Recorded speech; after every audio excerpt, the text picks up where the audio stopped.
Do we have audio now, guys? Can you guys hear me? Please let me know.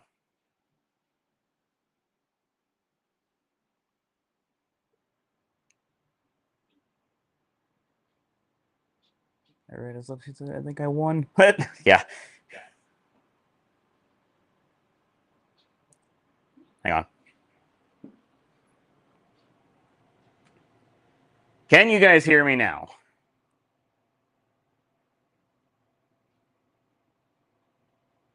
All right, sweet. For the love of all technical difficulties, happy Sunday night, guys. Here we go. The Omni's going to be printing on K9 Crystal right now. Just had to hit a button here for a customer. But we are in the process of doing our auto measuring right now. This is something that we trialed the other day on a demo with a customer. And I honestly was very simply amazed. Did not think about a possible workflow here that would include the Omni and or the F2 Ultra UV with the inner engraving for the crystal. Definitely amazed me for sure. I know that the gentleman that I did that with, he is definitely here tonight. Really, really good idea. He told me the other day he's going to put a trademark on it right away. So either way, guys, some really, really, really cool stuff. So right now, the Omni is actually going to be laying in 2 layers of white on this crystal. There is a color print that I had already put on the backside of it here right before we had started. So we'll be doing that here. I'm going to have my commentary here. So we're going to do a live Q&A also, guys, while this is going. So you guys have me for a couple of hours tonight here on the O1 Omni. So what we're going to do, as you can see, we're going to be showcasing and actually printing, which is going to start up here in just a moment. We'll talk about xTool Studio and how it is set here for the Omni and all the intuitive features that is in there for the Omni. Of course, I am in a test version right now. So whenever I do show it to you guys later, just know that it is not currently live as far as Studio actually goes right now. So with that said, we are currently printing a double white layer there. And I want to grab a tumbler. That way we have it so I can show you guys that tonight too. Appreciate your guys' flexibility because I just needed to finish with a customer before we had started. But let me grab a tumbler here so that we have it. And I'm going to scroll back in your guys' question here in just a second. Take a peek.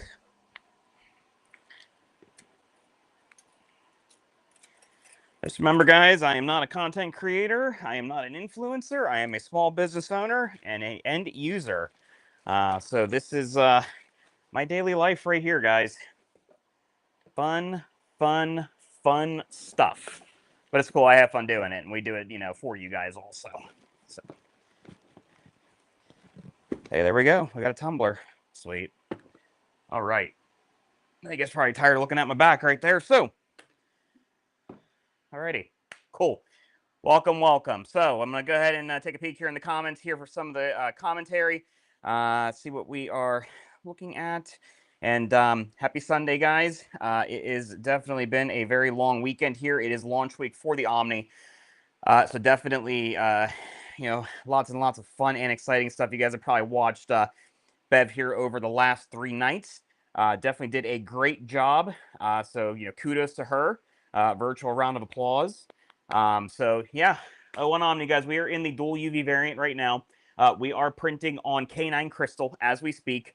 And definitely something I never really thought actually would have been, worth looking into with this machine here. But we're going to be also putting a capping on that here momentarily. But while we're at it, I'll show you guys a couple of projects that we have done here with the Omni. So we do photo canvases. Love photo canvases. So we have a couple of examples of that, as you guys can see here on the camera. I'm going to hide that graphic here for a second. That way you guys can see it on the other side there, because I know it's covering it up. So, boom, photo canvases, right? So, nice, beautiful 12 by 16 photo canvas here. This was a flat print. I was playing with the resin settings and got a nice, really nice, beautiful, just glossy finish on there. Maintained all that photo quality that we had there for that. Let's take a peek here. Have another nice, beautiful photo canvas right here. This was a texture build. Excuse my backing of apparel printer supplies, guys. Nice, beautiful texture build here. Absolutely just phenomenal. You guys could just really feel everything. Very tactile, very dimensional. I don't know how well you guys can see that, if it wants to focus there. But really nice, beautiful canvas texture print here. No resin on top of this at all. No gloss layer, no matte finish. I just went with the full texture build. And then this is just final color right up top here. So again, absolutely beautiful. The wife is like Jones and hang this on the wall. I won't let her yet because, you know, hey, we got to do this for you guys. So got that. Let's see, phone cases, guys. Smart masking feature. Phone cases. This is for an iPhone 17 Pro Max, as you can see. Definitely accommodated for around the camera bump too. So, you know, the printer is very accurate for that. Stick that back there. Rigid photo canvas, guys. Nice, beautiful picture of Expedition Everest from Walt Disney World down in Orlando, Florida. You can see that. Totally violated a Seafoam Green Yeti. Ooh, almost winged at that one. Totally almost violated a Seafoam Green Yeti. Completely covered it up. I purposely did this to essentially test out if you guys were using your sublimation files, because this is a sublimation file, to just see, you know, how well that the Omni can actually handle that. Because the number one problem with sublimation, and everybody knows it and they all complain about it, is you get that seam line, right? No seam at all. So the software totally accommodated for that in the full wrap layout. This was just on the auto scan, the auto modeling from the OR1 rotary. No adjustments from me whatsoever. Did a fantastic job. Really nice, beautiful finish there. So got to change the color of the cap though. So didn't think about that at the time. Guys, texture build patches, leatherette patches. One of my counterparts in xTool out on the West Coast in Washington, by the name of Arturo Tellez. He was doing texture build patches on another manufacturer's machine for a while there. And I still had some left over from what he had made for me from the time. And comparably speaking, okay, the one on my hat right here is one of the ones that he had done for me, okay, a while ago. I have pushed the limits on the Omni just a little bit here just to see what we can do, and played with some of the texture build settings for thickness, and went and did a print and cut on an identical size patch. You can barely tell any differences. So complete recreation, totally beautiful. Nice texture build. Really just shows everything there, guys. So very impressive. 100% impressive. And I can tell you right now, the print and cut workflows are going to be super exciting as once they actually get activated in Studio. That was off of a manual alignment, so I was just a teeny tiny bit off, but worked really well. Also tested with another one of my counterparts, Abby's Attic Creations. She is probably here with us tonight. I'm sure I'll see you in the chat there later. Again, we did a texture build with her logo, and then a flat print with her logo also. But if we can really look at that texture build, see that white in there, if we can really get it, you can see it definitely stands off. It's a little tough to look at, but definitely there. Really nice texture build.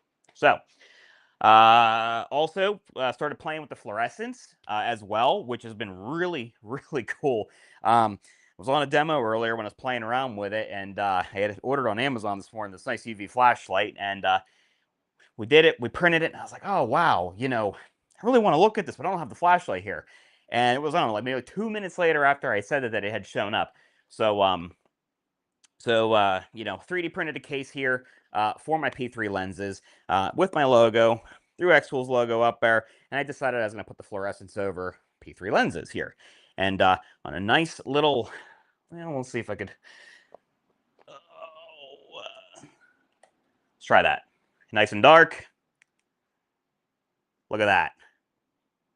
Totally cool. So freaking cool. We'll probably try that later on something else, guys. But the fluorescent inks, insane.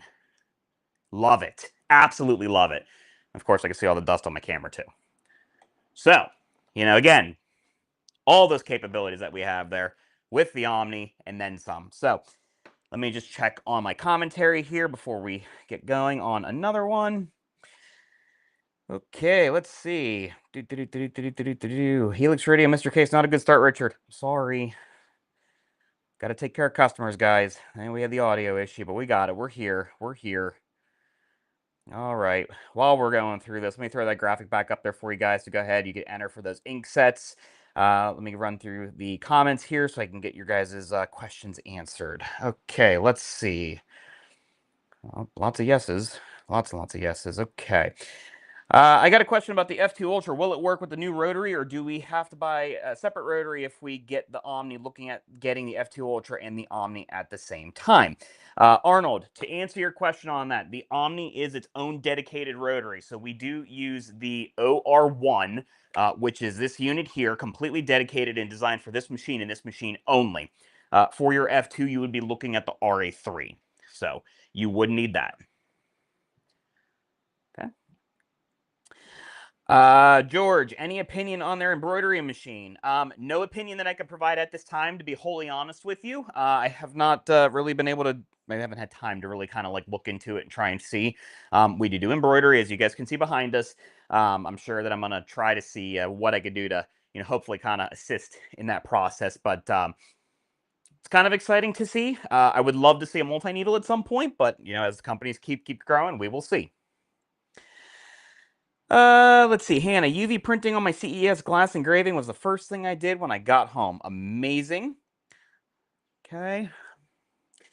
Can we practice on the software until the machine arrives? Unfortunately, no. The software is still in its test versions right now for the Omni. It is not out on public release as of yet.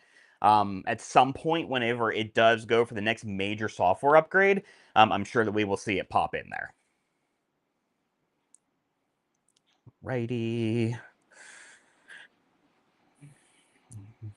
How was everyone's weekend? If you guys were in the studio, what'd you guys make? Let's hear. Drop it in the comments there. Need to try some mess up sublimation cups. Yep, that's a good way to practice. Yep, Beth is here. How are you? Oh, Ever After Studio. Hey, hey. Oh my God, you guys really left me a ton of comments here. Whew. All right. So again, smack that QR code. Go ahead and enter to win ink sets. Let's see. Fancho Carter, which machine does the UV DTF stickers? The official answer is all of them. You will need the roll feeder and the laminator, though, for that. Early bird purchase, to my knowledge, if you had the privilege vouchers, you had, I believe, a total of 14 days on those. You can check in your portal, xTool.com, go to the top right where your little like person body thing is for my account, and then go ahead and sign in there. And you can go to my order, and you should see privilege voucher at the top of the window there. Okay. I see my hand signals are making my camera move, so we're going to try not to do those. Let's see. What size is the largest canvas that you could do? These were 12 by 16s. By max on the pad, you've got a 13-inch by 16 and a half overall working area on that with the large bed here. Can the single head print texture and layers? I believe so. I'm 99.9% positive on that. I believe you're just working with a different white for the texture build. If any of my counterparts that are in here with me want to comment on that, please do. We do have the dual UV variant here, guys. But if any of my counterparts in here want to comment on that, please go ahead and do so for me. So let's see, clearing out the old scraps, making room for my dedicated cabinet for the Omni. Hey, little idea. If you have a whole bunch of scrap acrylic, this is a great machine to play with. So, all right, guys, I'm going to go ahead and I'm going to tap in here Studio so we can take a look. And let me see. Which window do I want to share? Okay. All right, guys. xTool Studio right here. So what I'm going to do is, this was being done in multi-layering. So we had started with a color layer, and then I did a white layer, and I'm going to cap it with black here now. So I'm just going to take my square here and just change my color on it real quick. And we're going to come right over here, and I'm going to change this back to color only. And I'm going to do 3 layers on that, and I'm going to go ahead and send this to the machine. And we're going to go ahead and let that process here, and it's going to go ahead and remeasure itself. And it just does this as a safety precaution, guys, just to make sure that you're not going to have any collisions with the actual print heads. So it's going to go ahead and take care of that for us.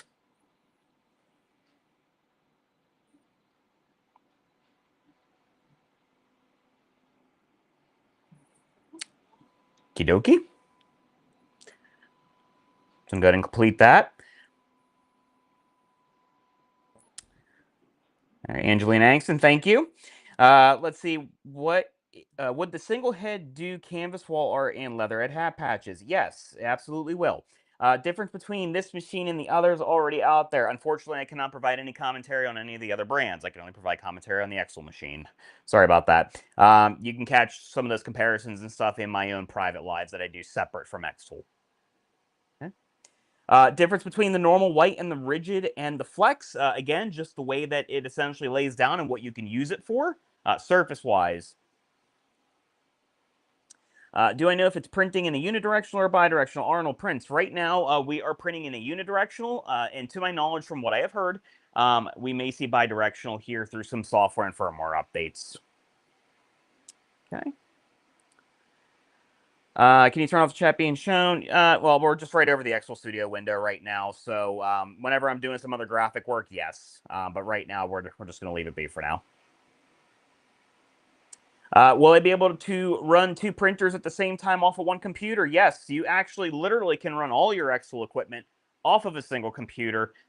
Just know that, of course, there may be some limitation and stuff, in terms of your speed and, processing reliability and stuff like that. So, it is okay to have multiple computers, but, if you are limited to just one and you want to run a bunch of machines off of it, so as long as it's got the processing and memory capabilities to do so, by all means. Normal for hard objects, flex leather, canvas more flexible. The rigid can crack if it's on a flexible substrate. Yes, that is truthfully accurate. Let's think about it though. The leather hat patches, typically once they're pressed off to, like the hat per se, your likelihood of actually flexing it's not really too much. If you have enough layers in there, you should be okay. But in terms of longevity, at least from what I've been told and been experimenting with, and stuff like that, from my limited knowledge on it per se for that aspect of things, flexible is probably going to be your best option for there. If a client ordered, for example, pop art, can the design get saved and sent there for approval? Whenever you're done, getting your designs done, and you go into the preview, yes, there is a way that you could either go ahead and either screen cap them out of Studio, or I do believe, as we do have in some of the other machines, where you can actually download a preview. If doing bulk tumblers, does it need to run through the scan for each or only the first? Jeff, if they are all the same, 100% the same, you will only need to do the scan one time. Now, however, whenever you do change out the tumbler in the machine, it is going to check that height measurement, though, just to make sure that you don't have any collision. So that is completely normal. So, guys, don't drop your emails in the chat. Please scan the QR code. That is where you need to put that information. You don't want to have this taken. Can you pre-coat something white, then compare the quality to something printed regularly? Perhaps. We'll see. I'm going to grab some other supplies and stuff that I got laying around here. We'll see what the night carries on here for us. So, again, just laying down a black capping layer. And this was purely experimental, what we did yesterday with the K9 crystals, guys. But kind of doing something with one that already has an engraving in it, just for all intents and purposes, for my curiosity, and of course, to give you guys some ideas, right? So, but while that is printing, while we are in here, of course, you can see, I got a black rectangle right here. The original image that we had in there was Cinderella's castle out of Disney World there. So that we did that. Had printed, was it 2? What do we do here? We did 3 layers of color. I did 3 layers of white, and I got 2 on the black for like a capping layer there. And this is something we could put on like a lit base or something like that. This is already engraved from the F2 UV inside. There's no saying that the workflow has to be, you have to engrave it beforehand. You could definitely throw it on there after, because you still have access to that top of that block to be able to make that engraving happen. So looking like we're just about coming down to roughly maybe the end of that second layer there. So really, really, really excited to see what the results are going to look like on this one for sure. Let's take a peek here. I think I've finally decided on a dual head. Jennifer, it's a great choice. I definitely think it's probably the most versatile of all of them, in my opinion, for sure. So, fun stuff, fun stuff. All right, guys, drop it in the comments. What kind of projects did you guys make this week? If you guys did it with xTool machines, let us know what they were. Let us know. And or maybe, in your commentary there, how do you think that you could integrate the Omni in those workflows? Drop it in the comments. Let's get some action going here. Get to hear from you guys.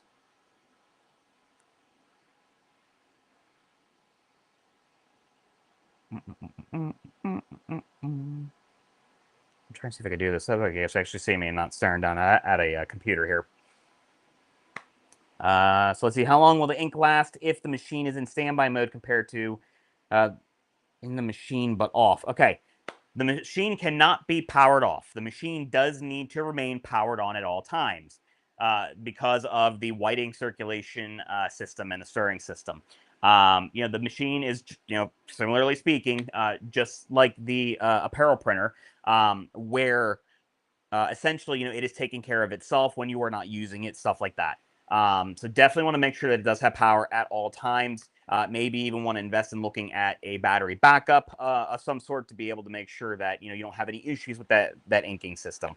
When it is in a extended standby, or what they're calling vacation mode, vacation mode will actually allow you to be able to essentially walk away from this machine for up to 2 weeks. And it'll maintain itself, not have any issues, stuff like that. So definitely worth looking into. All those kind of features and stuff, and they're all listed out all on the page for the Omni, guys. But it has been openly advertised that vacation mode 2 weeks, you should be able to walk away from this machine without any issue. But the machine does need to remain powered on for sure. So while it's finishing up, I'm gonna make a quick adjustment to my camera. That way you guys can actually see the Omni close up and not look at me 2 times because I have my camera here. So we'll do that.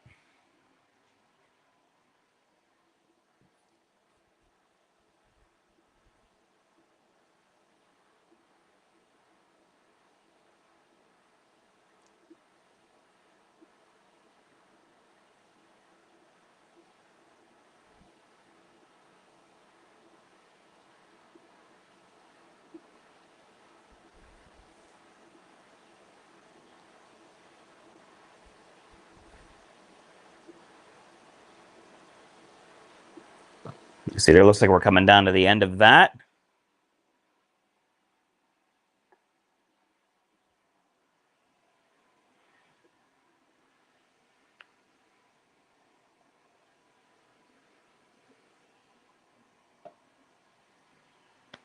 We got our black cap done. Our bed's coming down.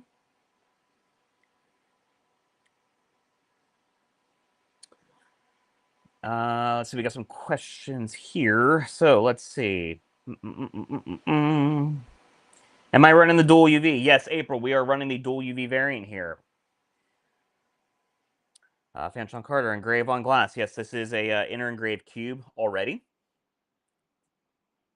Are you able to have templates based off of the type of tumblers that it will save the sort of height or setup? It will measure height every time, guys, to make sure that you don't have a collision with that, that print head. So that's a total safety thing. For the whole 30 seconds to a minute that it takes for safety, that just let it do its thing. Can you print and cut with an MMM? Well, yes, you can print and cut with this laser for sure. And there will be a workflow integrated where you can actually print and cut with many of the xTool machines as well. Let's see. I made like 15 shirts for display with my apparel printer. Just got an order for 60 prints. After this, I'm on that. Amazing. Awesome. Good job. Love it. Make earrings and necklaces to go with my embroidered items. Love to be able to make my own patterns on acrylic for inlays among car coasters and matics, etc. Yes, that was actually one of my demos we just had the other day, where we were, playing with, like little like trinkets and jewelry and stuff like that. So, I mean, guys, just the utter precision and just how small that you can print on some things is just utterly insane. It's absolutely amazing. Can you print and cut with a laser other than an xTool laser? I wouldn't see why not. Obviously, for all intents and purposes here, xTool is going to be preferred. The workflow built in the program is going to be preferred for, xTool lasers. But, in any of the workflows or any of the canvases per se, you can always export your lines out as a SVG. So, I mean, you can set up cut files and stuff like that. But whatever the flow is going to be for your machine, that's on you to essentially figure that out. So, Millen 3 Studio, what happens if it gets disconnected? I'm not too sure what you're referring to. Please go ahead and give me some clarity on that. Let's see, doing canine crystals and adding a color background. Yep, too old to do this. You know it, buddy. And I went ahead. I'm going to clean the front of this here. It's actually kind of cool. It's like super cool. Let me show you guys. Probably would have set this one just a tiny bit differently with my daughter, so she's kind of rather large in there. But all intents and purposes, show you guys here. This is already inner engraved with my daughter inside, but we do have Cinderella's castle in the background. So lots of dimension, lots of depth. If this was being re-engraved by me right now, I probably would have just made her a good bit smaller. But this is me just testing, playing around, stuff like that, just to show you guys, what this thing is totally capable of. The one cube that does not have any engraving on it that we did the other day, just absolutely just beautiful coloring. Not too sure if that's focusing very well for you guys, but beautiful coloring on that, just really nice dimension. Guys, even if you're just if you want to work with the canine crystals and you don't want to engrave the inside, you could do these beautiful dimensional prints in there like that and still put these on lit bases and stuff. So lots and lots of, different things that you could do with these. And this is not anything that I ever thought of at all. So really cool. So let's put those over there. And, I want to show you guys this. I totally forgot about this because it was sitting on my embroidery machine. 1/8 inch black opaque acrylic. We did just a single white laydown and a single color laydown for this. There was not multiple passes, nothing like that. And this is the end result that we had gotten out of there. Just absolutely beautiful. Eric, how are you? Good to see you, buddy. So again, really vivid, lots of nice, beautiful coloring there. Remember, guys, you got artificial light that's kind of influencing the camera and stuff here, but absolutely beautiful things that you guys can do with this machine. So, with that said, we need a project. That's what we need. So, I am going to take a knockoff Ridge wallet, okay, and we're going to take some 91% isopropyl alcohol, and we're just going to clean the surface on there. By right, it is a metal. We probably really should be using a primer or an adhesion promoter of some sort. However, I do have very limited supply of that right now. So I'm going to take my gamble on the 91% alcohol. It's actually been working pretty good for some things. But definitely want to, make sure you guys are priming your guys' surfaces appropriately. So let me see. How easy is it to get or align a printed logo to the tumbler brand of a tumbler like a Yeti? I can definitely show you some modeling there. I have one Yeti that I've been doing a lot of testing on, but we can definitely remodel it in studio. That way you guys can see it. What would the steps or measurements be if you need to step away from the machine for more than 2 weeks? I'm traveling overseas for about a month. Chris, full transparency on that. I'm sure you probably would want to make sure that, your moisturizing fluid cartridges, are either full or new, I should say, and or that your waste tank would probably be empty. The machine going into vacation mode. We don't have the official technical guidance on that yet, but I would assume that either A, you may want to, either just have somebody check on it, and or maybe just run a quick print while you're away, or B, there probably may be a better answer to that coming down the line. But, if it's anything like the apparel printer, I know that you can confidently walk away from the machine for a little while and be okay. So, will the effects be part of the software for free, or do you have to buy credits to use them? Stained glass, holographic, etc. So really good question on that. I mean, in theory, coming into the useful tools and generators here, we come down to the generator here. Let me make that bigger here, that way you guys can actually see it. Let's spotlight the software. I'm going to cut the chat off here for just a moment, guys. And let's get rid of the graphics bar. So you guys normally I got multiple screens when I'm doing this stuff, working with one tonight. So essentially, let's take this out of here. So in the effects and generators and stuff like that, basically, you know, right here, right on the left side in your applications tab, or in this case, useful tools and generators, this is where you can find some of the specialty things. You know, so you get the 3D glasses free, crochet pattern, raster card, oil painting, wedding sign, cake topper, sticker, stained glass, you know, layered cutting, so much more. So lots and lots of really cool stuff, really useful stuff that is in here. So in this case, if we wanted to, we'll say we'll play with the stained glass generator, right? So this here specifically, we would upload a image that we would want to use on this. So we'd come into create new, and we're going to upload an image in there. Okay. And let's see, what do we want to use? These are things I've been playing with the other day.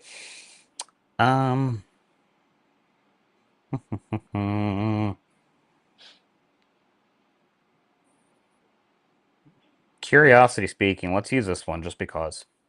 I'm going to open. So yes, it is a credit generation, you know, based on the AI features. Now I tell everybody is that, you know, the credits are cheap, and xTool is always reinvesting, you know, any of the monies for that stuff back into the system to improve and make improvements and keep, you know, bringing these generators and stuff for you guys. You know, albeit that fact that, you know, the software itself, Studio itself, is of course proprietary to xTool, and is obviously included with the machines. There's no subscription base or anything like that with them whatsoever. You know, but as far as like the AI features, it really is worth its weight in gold. And the fact that, you know, the credits cost as little as they do, and there's so much ability to be able to, you know, like earn free credits, and you know, get credits when you purchase machines and stuff like that. You know, they actually last quite a bit, to be wholly honest. So I'm gonna go ahead and I'm gonna set this up. You know, we're gonna let it generate here. I'm gonna grab a piece of clear acrylic that I have. Just came in today, courtesy of our friends at the Amazon.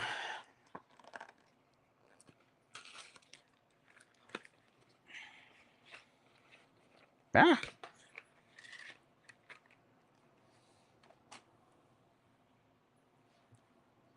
And go ahead and we'll pull the plastic on the one layer. Oh, that's a lot thinner than I thought it was going to be. Well, for all intents and purposes, good enough. We are testing. Nice little generation we got out of that, actually. So go ahead and we will place our acrylic on the print bed. And we'll get the camera back on for you guys so you guys can see that. And I'm going to go ahead and I'm going to export this one out to my template. So open in Studio.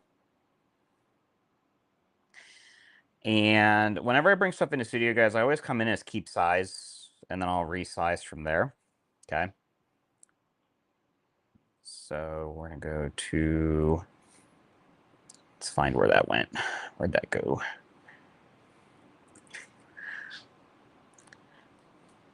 So we got multiple layers here that we were playing with. Let's go ahead and we'll get a scan on our bed here so that we get our working surface. Let's take just a moment.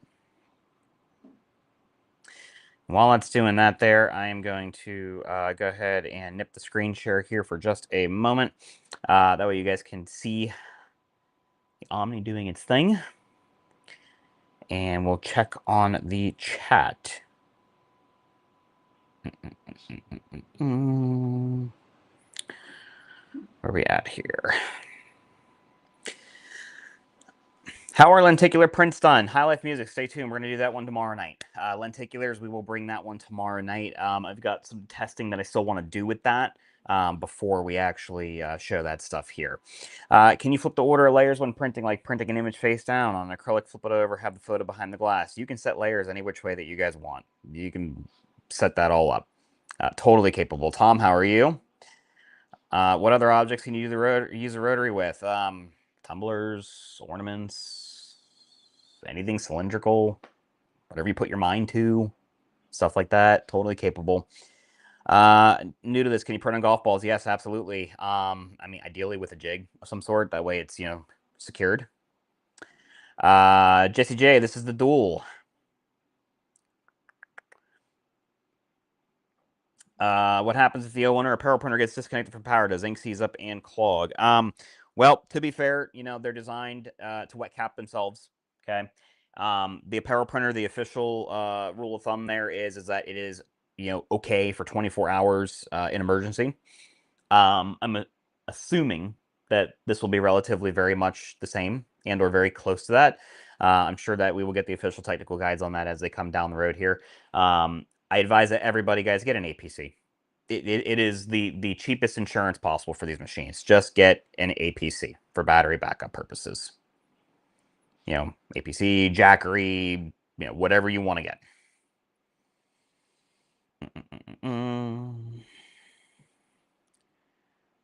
You are amazing. Wow, where have you been all my life? Right here. Guys, while I'm running through these comments and that's doing its thing, I'll put that graphic back up. Let's go back over here. What would happen if I printed on the back of a K9 like you did, but then added Jesus to the front as well? I mean, depends how you want to set it up.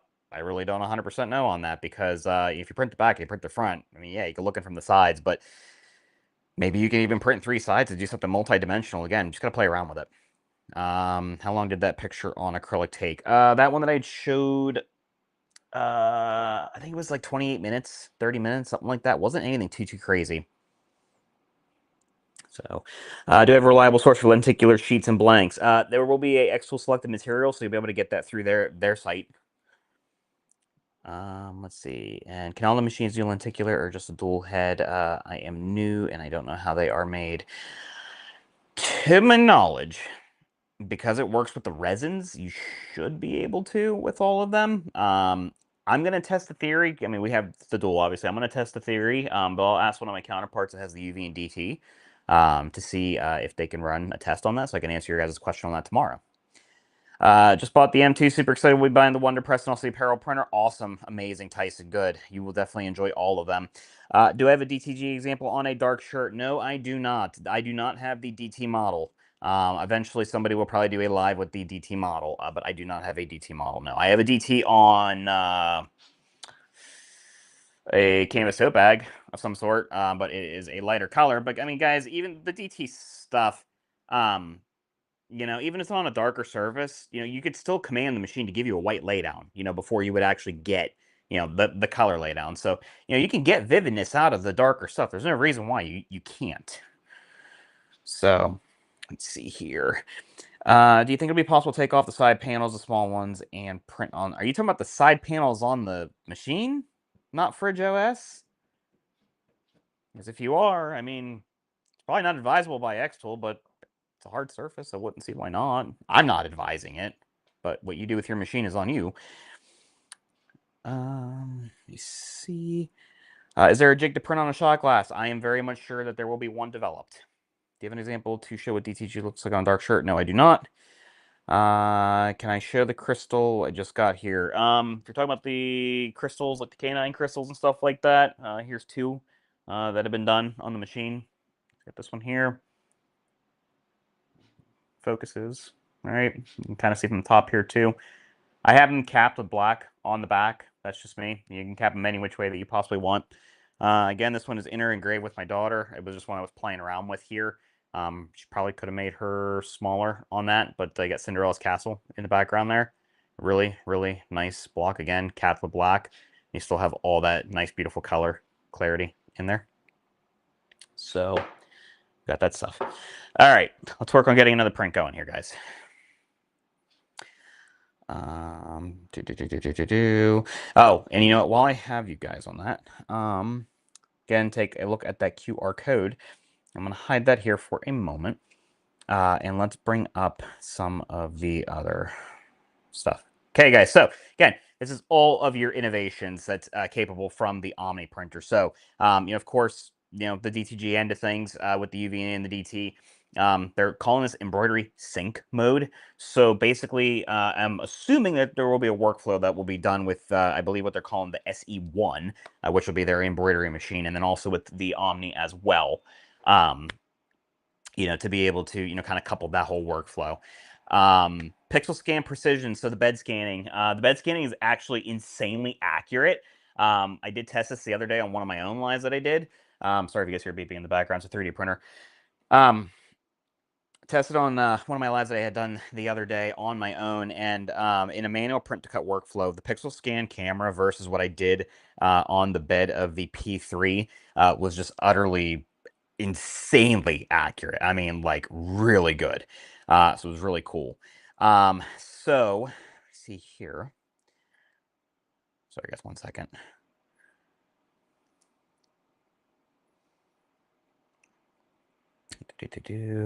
And then, so yeah, again, cross-device or synergy. So what they're calling, shaping with the laser, coloring with the O1, vice versa, print cut, whatever you want to call it. The laminator and the roll feeder, again, all of the Omni machines will be capable of working with the laminator and the roll feeder. The dual will probably be your most efficient as far as speed and stuff goes. The 3D rotary preview, again, between the scanning and the modeling and stuff like that, the OR1 is a smart rotary and works very, very, very, very well. Let's see, clog-free vacation mode. We did talk about that earlier. So again, the whiting circulation, whiting stirring, stuff like that. The maintenance of the print heads. The machine's going to do it all for you guys. We're playing with the AI features also, as you can see. So you got the one-click stuff. This talks about the circulation system and the whiting stirring. So again, it definitely takes care of it to prevent settling and clogging and drying, stuff like that. Keeps those print heads hydrated and clean as well. So it's not a machine you have to print on every day, and that is a huge selling point, especially for me, because of how much that we actually travel. So definitely something to really, really, really consider for sure. Let's see here. Oh, also, nice little touch here, guys. So, the squad program as well. So, if you're not familiar with that program specifically, that gives you direct access to, demo rooms, demo hosts, service stations, pro hubs as well. And that allows you to be able to obviously take care of getting your machine or demonstrations, pre-sales demos, your pre-sales demos before you actually buy. Your ability to get service when you need it, repairs and service, stuff like that. Material testing, skills training, for sure. So, there is a multitude of hosts that are out there that do this. I believe over 800, myself being one of them, and I'm sure that some of you guys are also here with us as well. But definitely as a program, one to look into. If you have interest in supporting that program and that initiative, which if you choose, so you can always reach out to me, or xTool. We'd be happy to set you guys up there. Or two, just get some of that maybe additional skills training that you may need, and or repairs or service, commissioning services based upon depending on what machines and stuff that you buy, stuff like that, so on and so forth. Something you can actually get through that particular program. You know, xTool strategy as far as like printing and stuff goes. We got Bev on there. The O1 itself is obviously going to be part of the printing line. Is part of the printing line. But this does talk about the actual like apparel printer itself usage to date based on some of the data that's come off of it. And these are successful use cases, successful use hours, 197,685 hours of machine runtime. I'm sure that the Omni will be there some point next year. And you got to think the apparel printer's been out for just a fuzz over a year officially in people's places. Here's your UV breakdown between the machines. So we talk about the single UV. That's your entry-level makers. We're going to talk about, your ink channels on there. So you got a CMYK and a white and a varnish. Texture printing. So again, you can do medium texture printing in there, no problem. The soft UV materials, the fluorescence, the DTG, and the DTF, not capable. The UV DTF stickers and foil effects, yes, you definitely need the laminator for sure. Tumblers, obviously the rotary, and that's going to be the same for all of them. Same thing to printing on the roll media, so roll feeder and the laminator. So, in the dual, you're going to pick up that flexible white cartridge, that rigid white cartridge, the flexible yellow and the flexible, or not flexible, yeah, sorry, stumbling on my words, jeez. The fluorescent yellow and the fluorescent red. And then Obviously it's going to be your fastest for your texture printing. You're going to be able to work with soft UV materials, stuff like that. And of course, the UV-DT variant of that. So again, that's going to be your, apparel and the rigid materials. So you pick up those DT channels as well. So it also talks about some of the clarity differences here in the O1 Omni versus another popular brand UV printer coming from the original image. So these are, actual result from use case. Also, because there's been a lot of questions about this talks about the DTG versus DTF, guys. So basically the O1 Omni for the direct-to-garment versus, we'll say, the apparel printer for direct-to-film printing. Okay, so direct-to-garment, it's just like direct inkjet printing. You do get crispy details and better gradients. Cotton, and its blends is what it's compatible with. Less vibrant, though, in color vibrancy. Will be a definitely a softer design feel. But durability, we're saying 30 to 50 washes is what's to be expected. Direct to film. So those of you either with the apparel printer or considering the apparel printer, so on and so forth. So of course, we're printing a DTF transfer. It is a heat transfer, so pressure is obviously very key in that, and of course, transfer time, so on and so forth. Small details may lose adhesion for design complexity. Yes and no. A lot of that is going to be dependent upon the quality of your press, the quality of your transfer, stuff like that. We do lots and lots of DTF transfers with super small details, and we really don't have adhesion issues there. But that is, of course, is a concern that is out there. And again, all fabrics, all textiles, natural, synthetic, stuff like that. So you definitely pick up all that capability there. Definitely more vibrant. The design feel, they do have it noted here. Kind of a plastic feel. Again. I think a lot of that is going to deal with, quality of your press and your pressing method and how you do things. There's different ways and methods of doing DTF, where you can really seriously embed, those pigments into the fibers, a lot deeper. Durability, they're calling it for what is expected 50 to 100 washes. I can confidently tell you out of transfers that I have done on the apparel printer that I have definitely done stress testing on and multi-washing on. I do have some garments that have just a little over 200 washes on them where the transfer is only just now starting to fall apart. Full transparency. So expected 50 to 100, but actual use case may vary. So any questions before we continue, guys? Let me go back and check the chat here. Let me take a peek.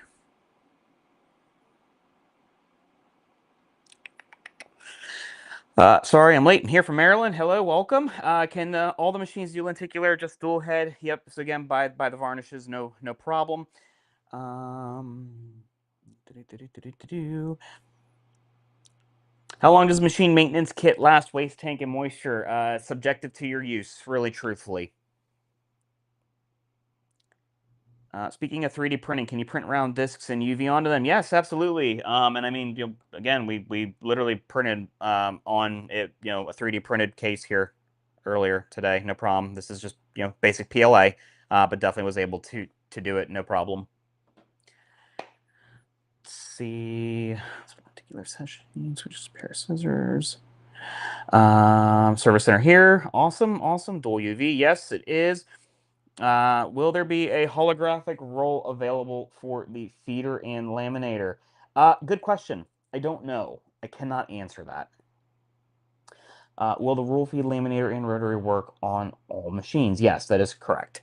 And then can the Omni print direct foil UV resin ink, i.e. gold and silver? No, there is a foiling process.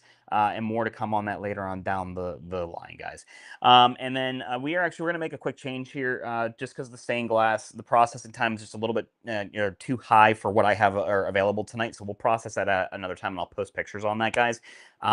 If you check out Beth Pennington or Soul and Grace Designs, she did a beautiful stained glass last night that she had actually posted on her pages a little bit earlier today. So if you want to get a preview there, actually, I might even just pull it up for you guys. I can show you guys. I just don't have a literal ton of time available tonight, but let me see here. I'll pull a picture in for you guys so you guys can see what the stained glass capabilities are, but we're definitely going to print something else for sure. I know it was posted earlier. Let me see here. Let me find it.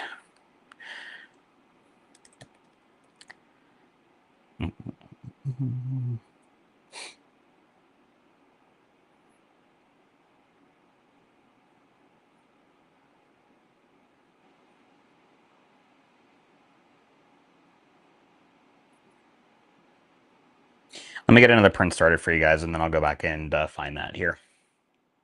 So I'm gonna take that out. I'm gonna put in a piece of black acrylic for now. We'll do that, and then I'll post it up here sometime tomorrow. You guys can find it. You'll be able to find it on the Omni page itself, and or you can look at Forge and Thread Supply Company. You can look me up by name, Richard Gianacora. That's how you can find me on Facebook as well. But we are going to go with, we're going to do direct to acrylic here for now, just for processing time, guys. That way you guys can actually still see this thing in action. We'll do this, and then we will do a tumbler, and we'll probably close out the night with that. So just getting my masking off here real quick. Get this one in the machine.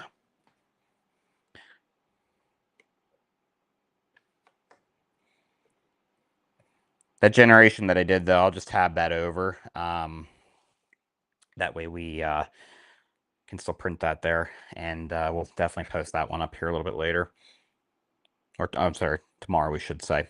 So, just gonna do a quick wipe to my surface here, just to make sure no impurities.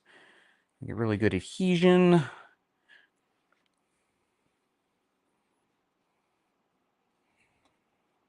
And again, I'm just using 91% isopropyl alcohol. This seems to have worked for most of my use cases here that I've been doing so far. Not saying it's the be-all, end-all. I'm sure there are definitely much better methods and stuff out there. But for all intents and purposes, it works. Now, why do we lose it? We lost the screen. Uh-oh. Hang on, guys. What is going on?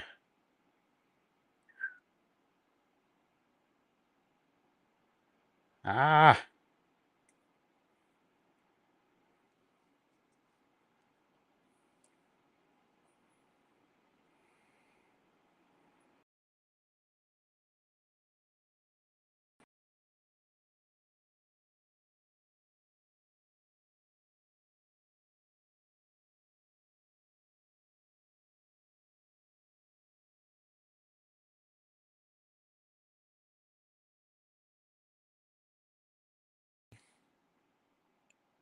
Can you guys hear me?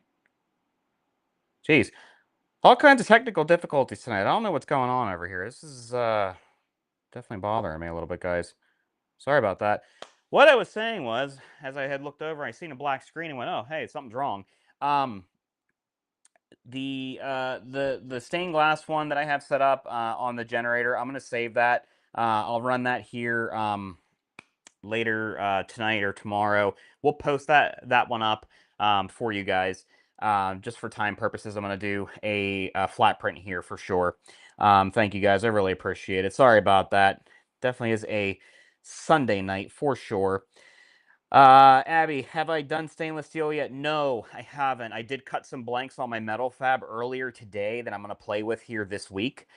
For sure, we'll also post those ones up too. Maybe I might do it for tomorrow. We'll see. I got a pretty busy day tomorrow.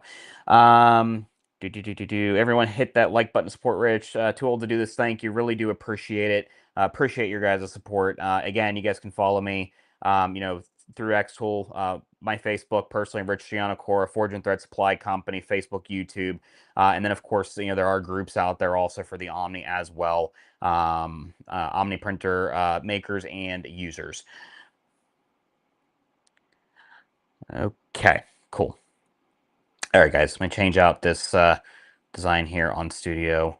We're going to go to another tab, and then let me share my screen here. That way we can look at the workflow together.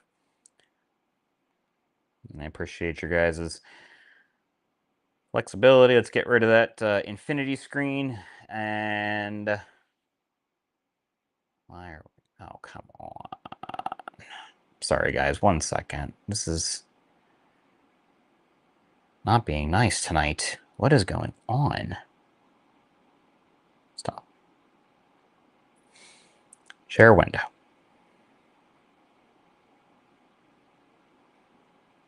This window. Okay. There's Studio. I'll make that bigger for you guys. Let's take that graphic out of there for a moment. Okay. All right. Here we go. All right, we're going to scan here. It's going to go ahead and scan our working surface. And while we're doing that, I'm going to go ahead and bring in, I'm going to use the graphic that I was going to use for the other one, just because I haven't printed this on acrylic yet, and I kind of really like it. So again, just import to your canvas. I'm going to come in as keep size, and then I'm going to go ahead and we will resize this, and we're going to go ahead and let that scan there, and we'll talk about the smart masking once we have that scan there. So that's coming up. Going to take the height.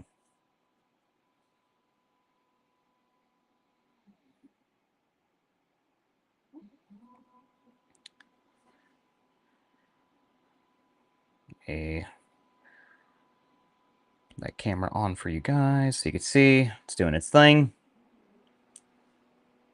Come back, and then we're going to scan the surface, and we'll get that scan into Studio.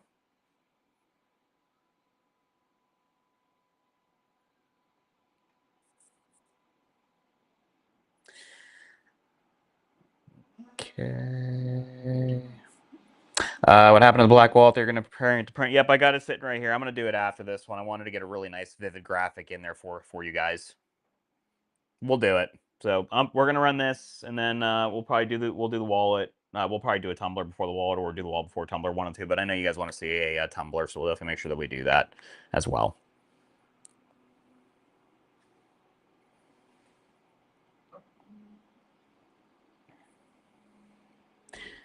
Okay, so we got our scan.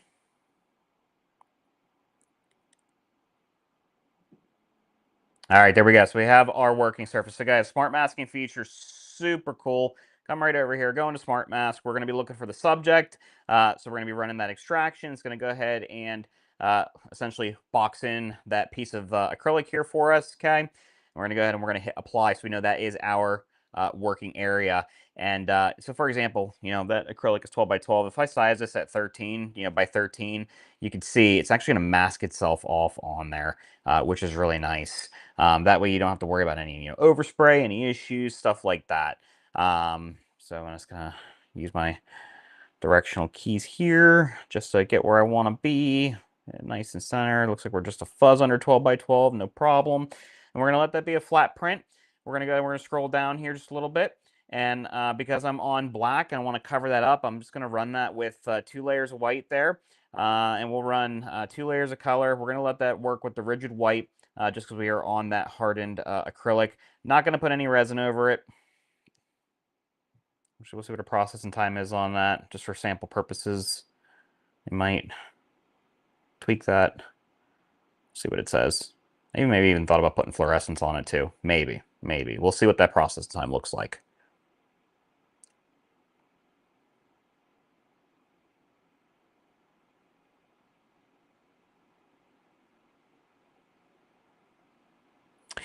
I'll tell you what, let's just go 1 and 1 for what we're going to do. Still be beautiful though.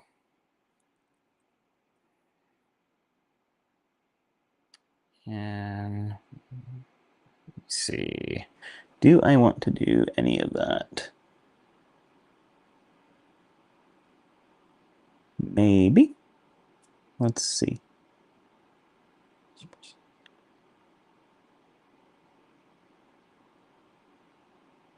I've been playing with a lot of stuff with the fluorescence too. Now we're going to save that for another time later, but we're just going to go 1 and 1 for this for all intents and purposes here, guys. It's going to process that image for us here. We'll get our processing time. And then we do have the cost calculator that is built into the program. I did some math earlier and got some values input that should give us really close, you know, cost figures here. I know that, you know, they were all showing zeros over the last 3 nights when Beth was doing her thing. But I sat down, did some math today to figure out, you know, actual ink costs. Because I had to, you know, do the math to break it down, or the ratios for 500 milliliters, because that's the way that the software is built. Essentially, kind of based on, you know, the AP, you know, cost calculator there. I think they just carried it over for the Omni, which is still really good to have. But I had to do the math on it. So I'll do that here 1 second. This finishes our image process. Obviously, this is a very abstract image. It just takes a moment. Okay, 29 minutes, 30 seconds. I'm good with that for you guys. So we can do a whole live Q&A here and talk about some other things. Cost calculator here. Like I said, I did input those values in. Now, I've since restarted my test version of Studio since earlier, so I'm not sure if it actually held it. We'll find out here in just a moment.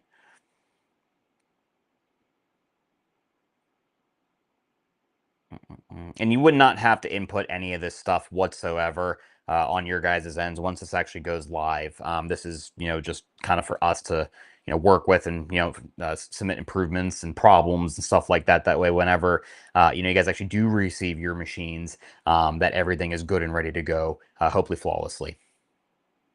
So we'll see that here in just a second or two or three, four.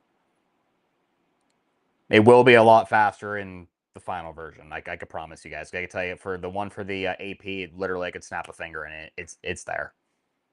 But I know there's been a lot of questions about costs over the last couple of nights. Okay, it kept my figures, so it'll tell us, all your ink usages and stuff, guys. This particular print here with 1 coat of white going down and the 1 coat of color going down, our total cost is 53.52 cents. So 53 cents. I really truthfully don't know a market price on that. If you go to a show or something, maybe 20 bucks at the size that it is. It'll be a beautiful print though. So we're gonna hit print on that. We're gonna let our heads heat up. So our heads do have to be at a certain temperature before it will actually start printing. That way the ink cures properly with the UV lamp. Studio is really smart with this because as you're sitting there and you're processing your canvas and getting everything ready to go, the machine will come out of sleep mode and go into working mode and go ahead and start heating those heads for you. Now, it typically is very fast. Where I have mine positioned right now, I do have a mini split that is literally like blowing right down on it at the moment. So it just takes a teeny bit longer for me. But that is going to go ahead and start processing here momentarily. But guys, actual use cost there for this particular print, 53 cents. I mean, that's just really, really, really good. So we're gonna go ahead and that down there. Let me double check on the commentary here while that is doing its thing.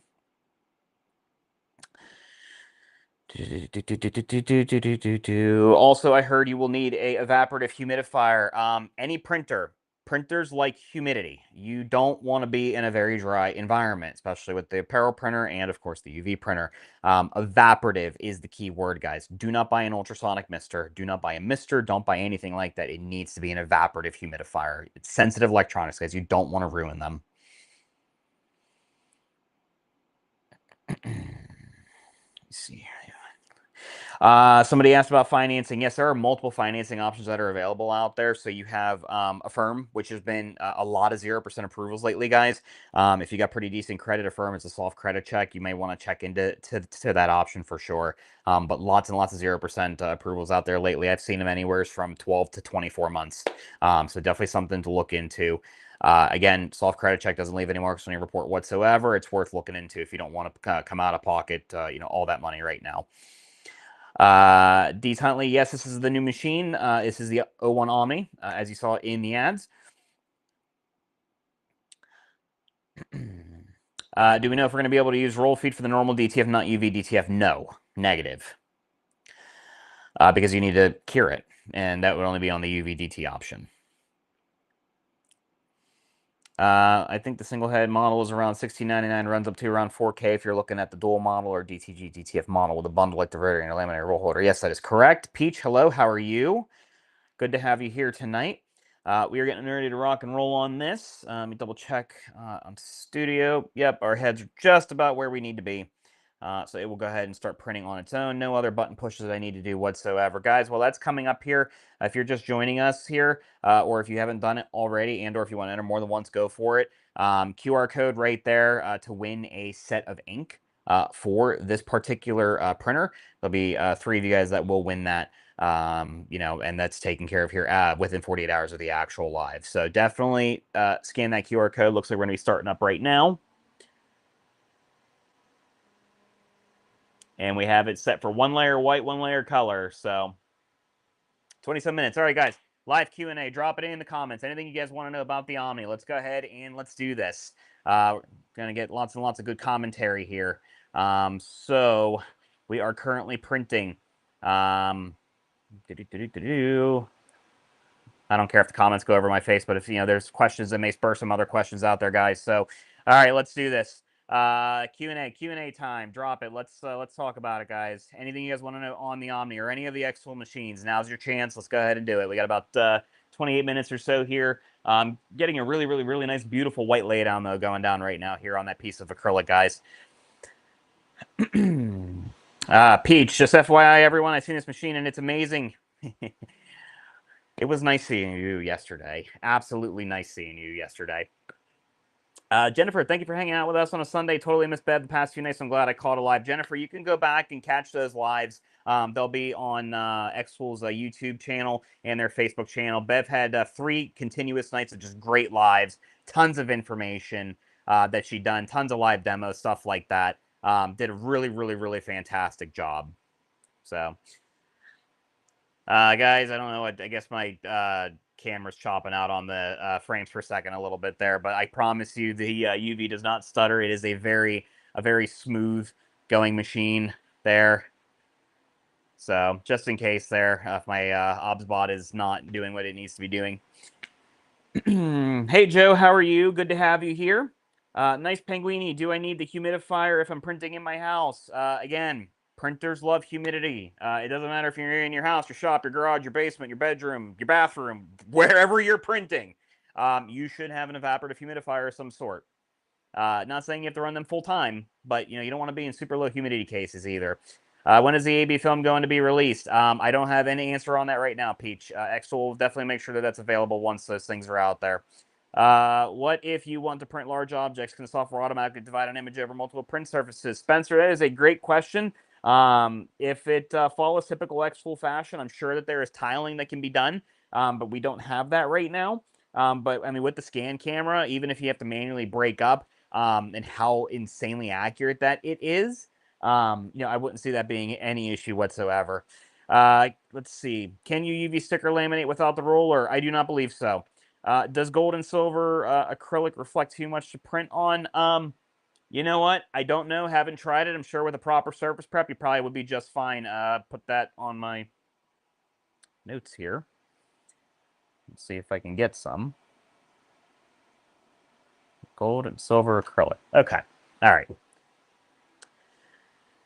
All right. Danielle, maintenance on the machine. Pretty much, and I always like to use the words almost autonomous because there still is a human intervention that you do need to do with this in terms of checking and cleaning around your ink pads and your wipers and stuff like that, and then of course a changeable waste tank and of course your moisturizing liquid tanks as well. If you guys go back in, I believe it was either, I want to say it was Thursday nights live, maybe Fridays, Thursday nights, one of the two.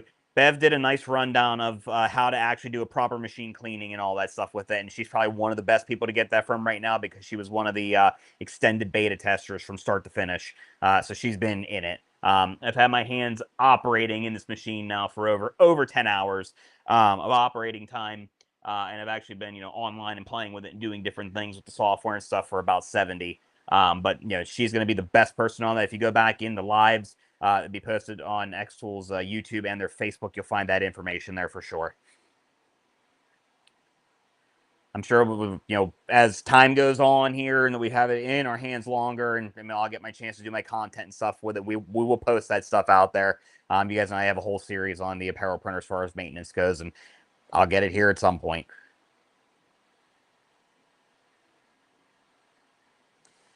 The biggest compromise on the UV and DT version, can you still print on items like leather patches or canvas bags, etc.? Yeah, I wouldn't see why not. As far as the biggest compromise goes, I would say is just speed, efficiency, having all those ink channels available to you with the flexible white and the rigid white, and then in addition to the fluorescent channels between the fluorescent yellows and reds. So I would say that really is your compromise right there.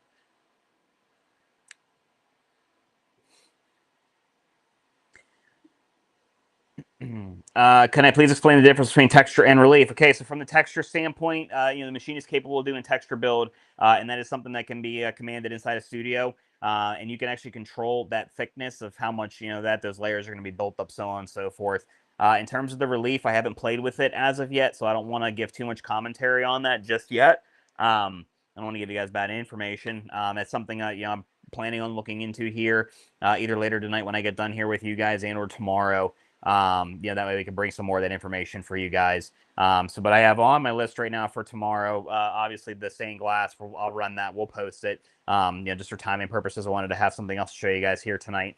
Because that is going to be a little bit of a longer thing to be done. But definitely tomorrow. And then I want to play with lenticulars, guys. That way I can give you guys some more information on that stuff tomorrow. What about mirror glass or acrylic surfaces? I'm sure it's capable. I mean, we're printing on black or opaque black acrylic right now. So acrylic is no problem as far as mirror glass and stuff like that. With the proper glass primer, stuff like that, you should be a-okay on that.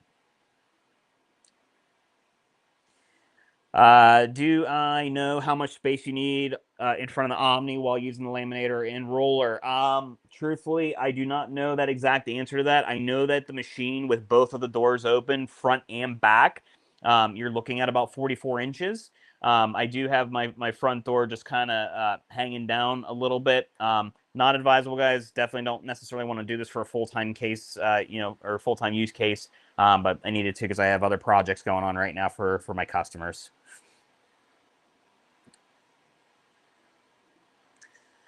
How long would I say that the ink cartridges last? Bailey, that's going to be very subjective to your uses and what exactly you're putting through here. Bev touched on that in her live last night. I think she has over 800 hours or so of printing time on the machine. I believe that she's put in one full CMYK set and or has changed the rigid and the flex white, I believe, once or twice a piece. And those are bigger cartridges too. But very economical per se in terms of ink usages. Jonas, hello, how are you? Good to have you. Definitely scan the QR code and enter there. You don't want to put your emails in the comments here, guys. You want to do it on that QR code. Why does every preview video shy away from garment printing? I've yet to see anyone DTG print a shirt in real time. Bold Reflections, that is coming. The people that got the DT machines here for launch, they are just starting to finally get them. So you will see those things coming down the road. Bev, in the course of the last 3 nights, she did the dual UV. I'm also doing the dual UV here tonight and tomorrow. I do know that she is getting one of the DT variants, and then a couple of my other counterparts have as well, and are just starting to unbox and test and get themselves familiarized. That way they can bring you guys the appropriate information. So no one's shying away from it. It's just we're not there yet. We're getting there. So that will definitely happen. We can definitely promise you that. How waterproof are prints if you want to use them for outside signage? Should be no issue. Will xTool sell the primer? xTool will have its own primer available. Yes, they have these pre-done packets here that are for glass and ceramics. And of course, if you want to use any additional types of primers and stuff, anything you want to use, whatever you prefer on your own, you surely can.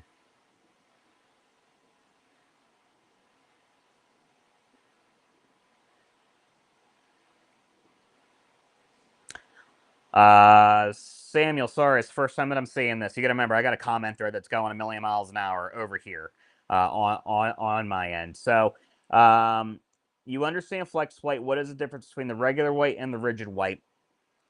Just properties of how that they're made. The rigid white's going to, provide you, for more, I guess stronger surfaces per se, especially for like a texture build standpoint. And same with the regular white. But I would say probably just properties of how it's actually made. I have another UV printer that we deal with that I have 2 whiting channels in there. But those run, just both, regular standard whites full time there. So I would say properties.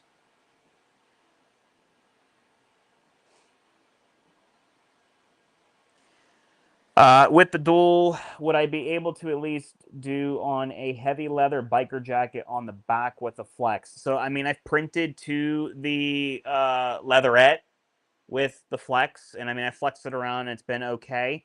I'm not sure on like the longevity in terms of any, like, washing or dry cleaning or anything like that. I mean, obviously leather, those are a different, a way to be taken care of. So, I mean, technically, realistically, almost anything is possible. But, again, I mean, I think it's something you probably maybe would want to, maybe test on something that's not a product you're going to be delivering to your customer. Guys, I always tell everybody, test, test, test. You don't want to tell a customer, okay, yes, great, I can do it. Take their product and do it, and then mess it up, and then you have to explain, right? So always test, and that goes for any of the machines, whether it's the AP, the lasers, in this case, the Omni, or really any of your own machines, even if it's non-xTool equipment, guys. If you guys are getting into this, if you're going to be selling product and you're going to be, shipping things out to customers and or taking customer product that they bring to you and doing things, make sure that you test and that you're confident and that what you're doing with it before you actually commit. Because that could really put you into a pretty bad bind.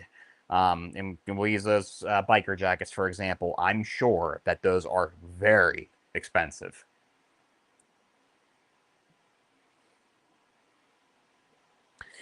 Is it possible to simply print everything with the flexible white instead of the standard ink? In other words, to use a flexible ink even on hard surfaces? I mean, you can use a flexible ink even on hard surfaces. That's entirely, up to you what you want to use. But I mean, if you're working on hard surfaces, and I mean, if you're in the dual and you have the rigid white available to you, you might as well just use the rigid white. That way you're not chewing up the flexible white. That way you have the flexible white for your flexible stuff.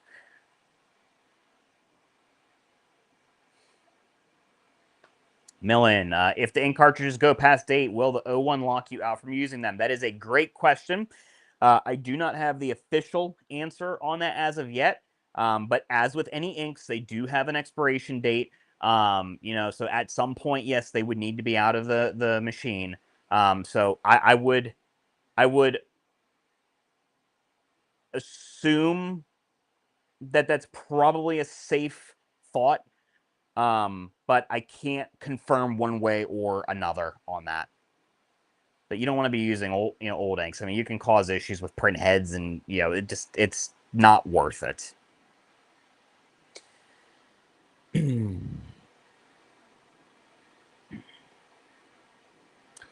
The official DTG parameters, you can find that under the product listing. I don't have that exact information on hand right this second. What other objects can use a rotary besides tumblers, round objects, etc.? Yes, you can do it with other round objects. There's other little, locating pins that do come with it, so you can kind of clamp onto some different things. I've seen some videos and stuff with like Christmas ornaments and stuff like that. Some of those more spherical shapes. That truncated cones, single cylinders. Any object really. If you could get it on the rotary, I wouldn't see why you wouldn't be able to print on it. Can it print on vinyl sheets? I mean, if you want to make the attempt, I would say go for it. I'm really not sure maybe why you wouldn't be able to.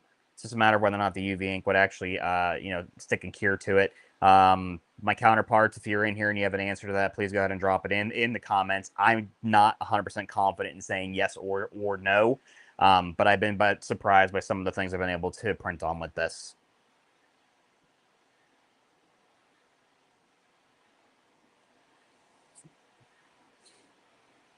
Can you print onto core flute waterproof corrugated plastic? If you're talking like the Coroplast, like the yard signs and stuff, I mean, those are all UV printed, so I wouldn't see why not. And I mean, technically, most of those are already a white base, so you really probably wouldn't want to use a flex white. I mean, you wouldn't want to waste your white if you have a white surface already, so just food for thought.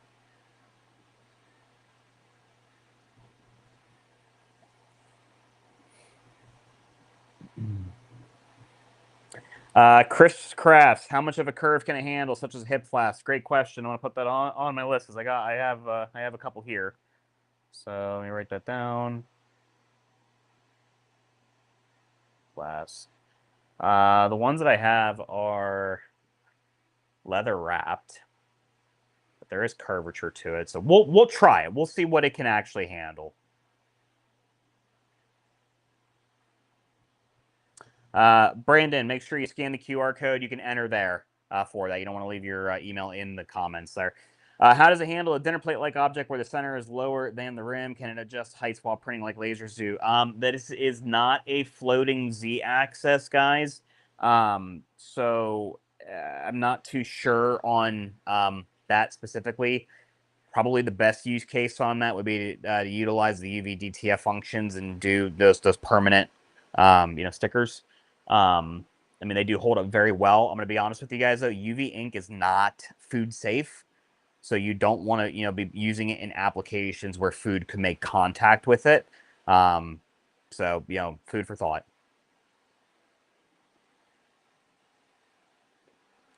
You guys got a nice, just beautiful color laydown going down right now. You guys will probably should be able to catch that on the angle of the other camera there as it gets out a little bit further. But our white layer is completely done. Our color layer is going down. We're about halfway in the color layer right now, looking really, really, really good. So, guys, great conversation. Let's continue the commentary. They're happy to answer whatever I can. Can we see the roll feeder being used to print? We do not have it as of yet. That way, we can't show that yet. We don't have it.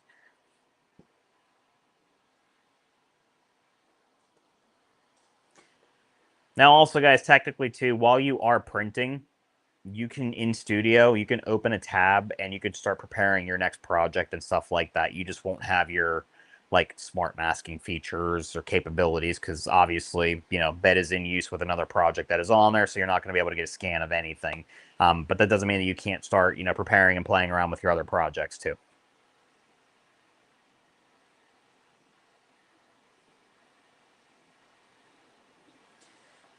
So, all right, guys, while this is running, we will go ahead. I'm going to cut the chat off here for just a moment. And we'll go back through. If you were just with us. So, a couple things here again. So, just going through the innovations. This will have a workflow, it appears, with the SE1, which is going to be the embroidery machine that xTool totally surprised all of us with on Wednesday Nights Live. Was not expecting it whatsoever. But it looks like there'll be a workflow between the DTG, so the UV and DT variant, plus the embroidery sync mode there.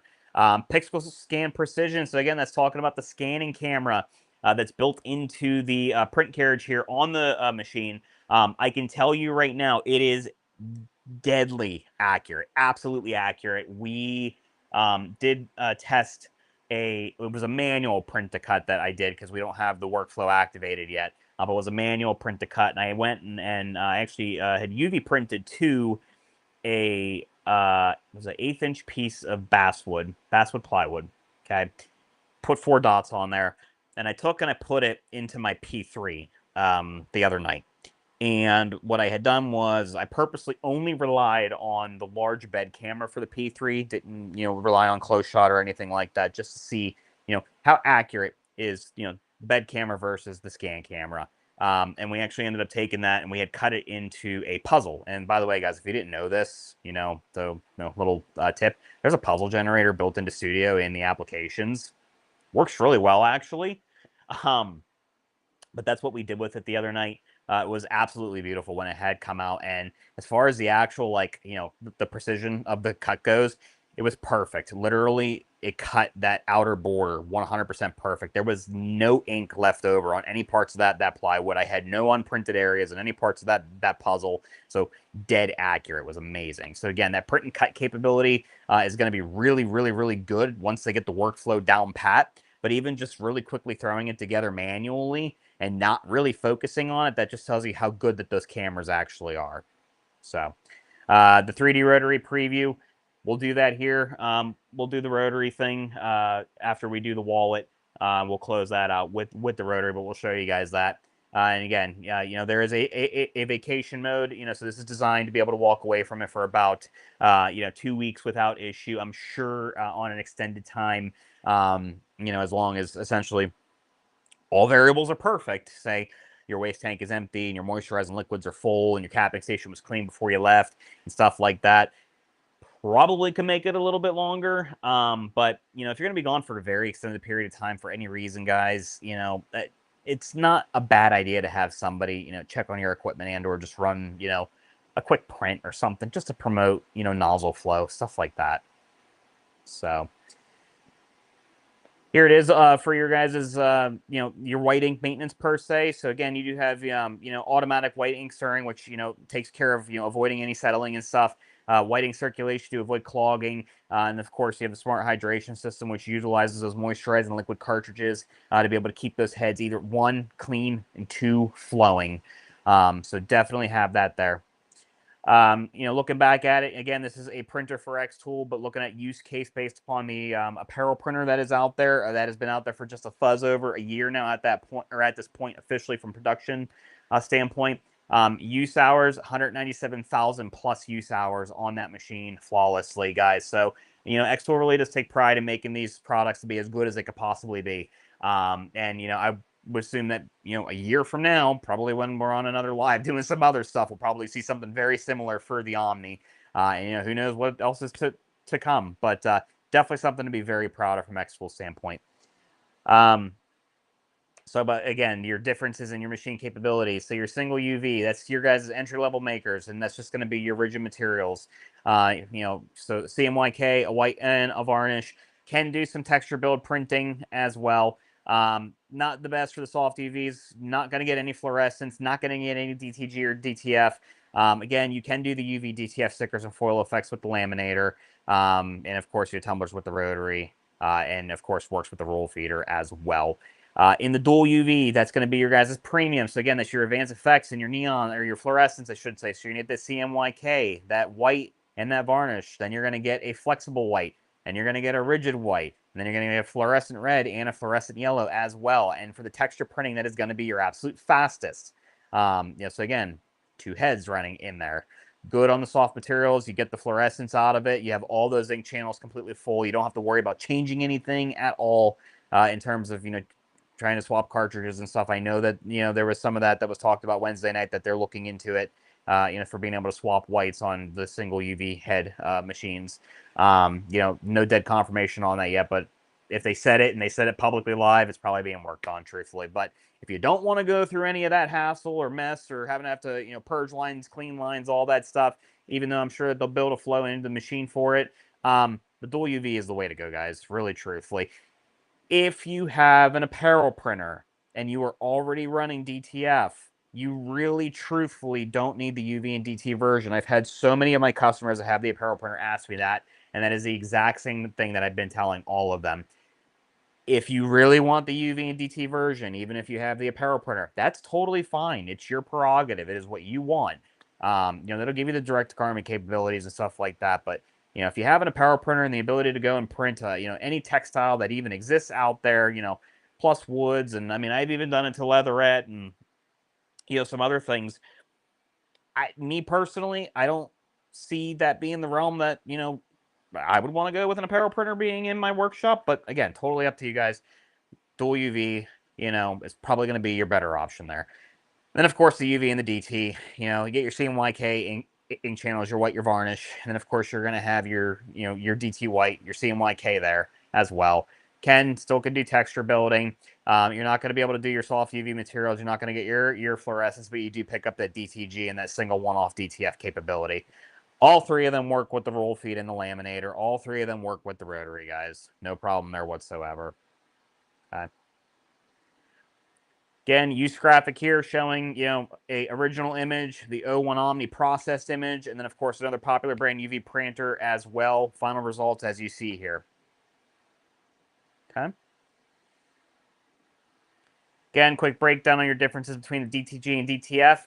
DTG, again, just like direct inkjet printing, you're still going to get crisp details and gradients. You know, you're going to be cotton and its blends of what you're going to be printing on. Not as vibrant. You are going to get a softer feel for sure. Durability is calling 30 to 50 right now. Direct to film. So again, those of you guys that are doing the apparel printer, outsourced transfers, or if you're going to use the UVDT and make the one-off transfers, stuff like that, you know, that is being printing, heat transfer. Design complexity, they have it in your small details may lose adhesion to a point, and a lot of that's going to depend upon your preparation of your graphic, your garment, and how you press and the quality of your press. We do tons and tons of micro details all the time, and we typically don't have any issues in that realm. But again, a lot of it's going to be based upon your workflow and what tools that you're currently working with. Compatibility, again, all textiles, so naturals and synthetics. You're going to get more vibrant colors. Again, design feel for, if they're saying plastic, to a point. Finishing plays a huge part in that. There's so many different ways and techniques of doing different things in different products out there that, kind of change those parameters and stuff. So, again, totally subjective there. Durability, they're saying 50 to 100 washes at minimum. Yes, I have pieces from use case that have been washed over 200 times to where the transfer is actually just starting to finally break down. So definitely food for thought out there. And then lastly, guys, just a quick rundown here on the xTool Squad program. It's an amazing program. Definitely have, multiple hubs and demo rooms across the world here, spread out over multiple nations. In the United States alone, I do believe there's over 800 plus demo hosts. And then some of us are also part of the service station network, so we can handle repairs of service, installations, commissionings, all that stuff. And then, of course, you have your pro hubs, which are your do-it-alls. That is a amazing program. I do, encourage anybody and everybody out there for pre-sales purposes. If you have not bought this machine and you are heavily considering it and you want to do a one-on-one demo, there are hosts out there that you can book these demos with, guys. You can find them xtool.com. Hover over local support at the top of the website, and you're looking for free product sale or free product demo. Again, these are pre-sales only. If you have already purchased, please do not use the product demo tab. It will not work. Okay? Pre-sales only. All right? If you guys have other machines out there and you want to do specialized skills training or any specialized materials testing, stuff like that, that's stuff that you can book in that portal too. But the product demos are pre-sales only. Okay? Awesome. So, with that said, we just finished here, so we'll give you guys a nice little show on that. Took a total of 26 minutes and 15 seconds. Let's go ahead, we'll minimize this. Come up to the camera. That way you guys can see this. So, this is just one white, one color. Opaque, black, acrylic. Okay. Absolutely beautiful. Vibrancy is just gorgeous. So much to see here, guys. Again, this is just artificial lighting down on it right now. Okay. But absolutely gorgeous. Let me know what you think in the comments on that. Again, this is 1/8 inch opaque black acrylic here. Another nice, beautiful print by the Omni. And put it with the other one that we had showed you guys earlier here as well. So really, really showcasing what this machine is capable of, even in just a single layer of white and a single layer of color on opaque black acrylic. Let me know in the comments what you guys think. And could you see yourself doing stuff like that?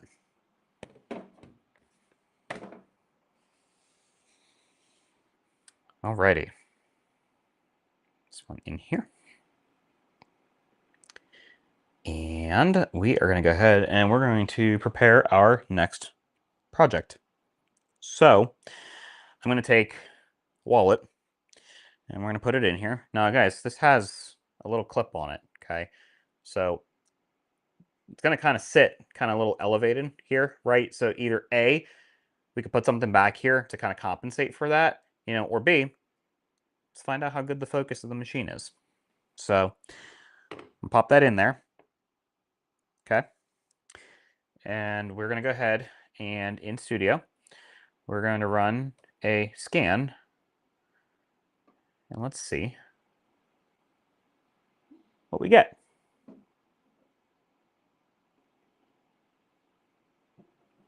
And while we're getting that scan, we'll check your guys' comments here. Okay.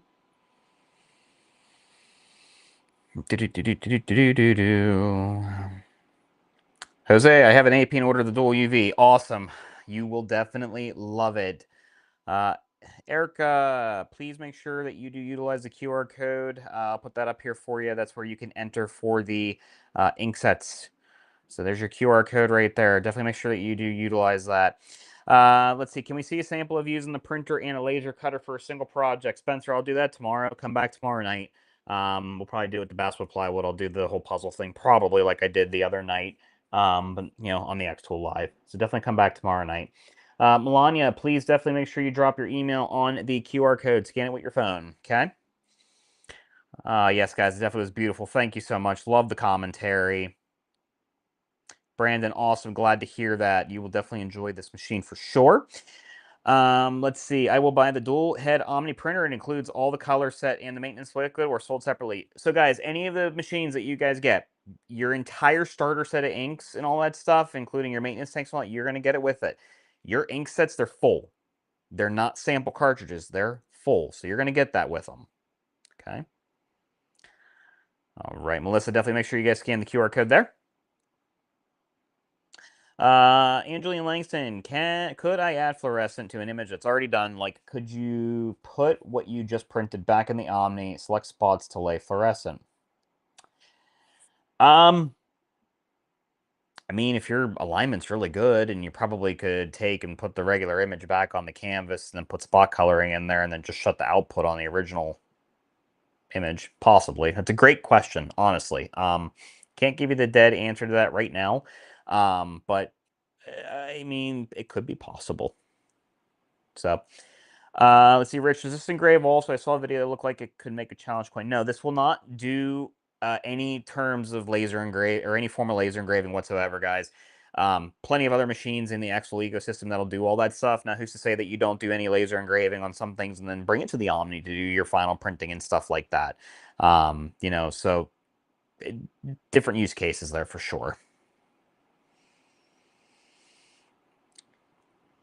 Will it work with the P2S or just P3? So the print and cut workflows has been expanded. So the P2 or the P2S, sorry, the P2S is definitely included in that listing.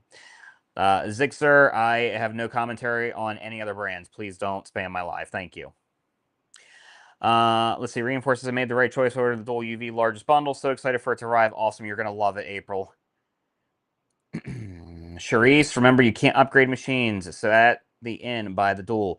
Depending upon what you want to do and what your budget and stuff is. But the best of the best, guys, the dual, in my opinion, especially if you already have a apparel printer. Milan, yes, this is the dual. Jesse J, how long is ink shelf life? I believe the official answer on that is 12 months.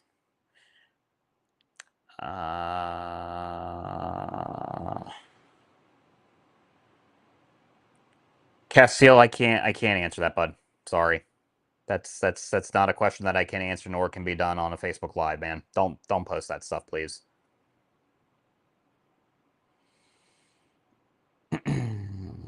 Abby, thank you. If we paid the $50 reservation fee, how do we get the coupons for discounted ink? So those will be sent to you via email upon your machine shipping and or delivering. I forget exactly which way that they had said that, but you will receive that via email. Melania, amazing. Lee, P3, yes, print and cut workflows for sure. P2, I don't 100% recall seeing that in the listing, but that doesn't mean that you can't do it. You can set it up manually very easily. I did it the other night and purposely tried it with the P3, no problem. And I did it manually. So if I could do it in the P3, you could definitely do it in the P2. You might just utilize your close shot camera. Like I said, I didn't see it on the workflow, but I could have, you know, overlooked that. So let's see here. How does EV ink do outside on tile or slate? Great question. In terms of longevity, I mean, I would, you know, say that it probably would be, you know, decent. As far as, you know, like extended time out there, not 100% too sure an answer on that. Let's see. Server with a noble calls. My wife and I got a dual and a DT. We're both excited but nervous about the heads being expensive replacements after 6 months. So again, you know, it's going to be dependent upon your use, what you're doing, so on and so forth. As long as you're maintaining your machine, you know, you definitely get some longevity out of your heads. Print heads, you're $3.99 right now. So I mean, really, truthfully, not overly that bad. They are a consumable item. They are something that you definitely, you know, would have to replace down the line for sure. So definitely want to follow, you know, your maintenance guides and stuff like that. So skipping that comment for sure. I think they plan to add more machines by shipping dates. Yes, so xTool is doing anything that they possibly can to make sure that they can get these out the door to you guys as fast as possible. You know, they're these new product launch rollouts. You know, they do ship in the order in which the payment was received for the machines. You know, so they're going to do everything in their will to get that out there for you guys. So let's go ahead and do this wallet, guys. Let's see. So let me get Studio back up here. I'm going to take that graphic away. We're going to cut the chat away here too. Okay. All right. So let's refresh. All right. Got a wallet here. We're going to zoom in. Let's put the xTool logo on there because why not? Let's bring this in. Let's make it just a bit smaller. Oop. Sorry, wrong button. Keypad's getting after me. So now, so you can see, did pretty much get almost an auto snap to center. Of course, micro adjustments you can make, with your keys. Like I said, the scanning camera is definitely very, very good on this machine. Let's just make it an even 3 inches wide, huh? Set it where we want to go. Now, here's what I'm going to do. I'm going to go with the fluorescence because why not? So let's do... Let's go white in color. And because we're going black, I'm going to go with 2 white. I'm going to go 2 color just because. And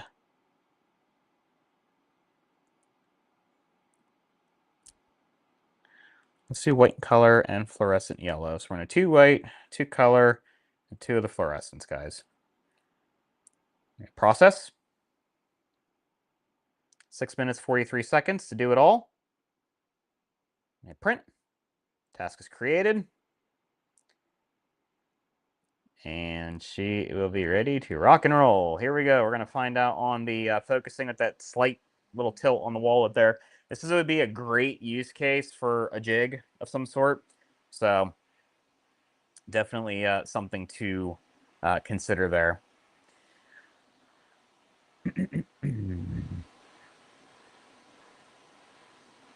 Reichland, what projects have you tested and they failed? Why did they fail and were able to correct the next time? So doing a lot of the experimenting with the rigid whites and the flex whites, playing with tumblers and stuff like that. UV printed tumblers is not something that I've dealt with before, so it was a learning curve for me to get that stuff figured out. Didn't really, overly waste anything. I purposely keep kind of, junky things to kind of play with there. So can't say that it's overly been like I haven't had to like trash anything per se. But again, just learning along the way. So that's probably been about the thing I've had, probably a little bit of difficulty with. I mean, the OR1 rotary makes it really easy, to work with. But it, just kind of figuring out, the proper inking and stuff like that. Do I run a humidifier in my area? Yes, we do. We do run an evaporative humidifier. It is sized at 6 times our space, but we do have multiple apparel printers in here plus this now.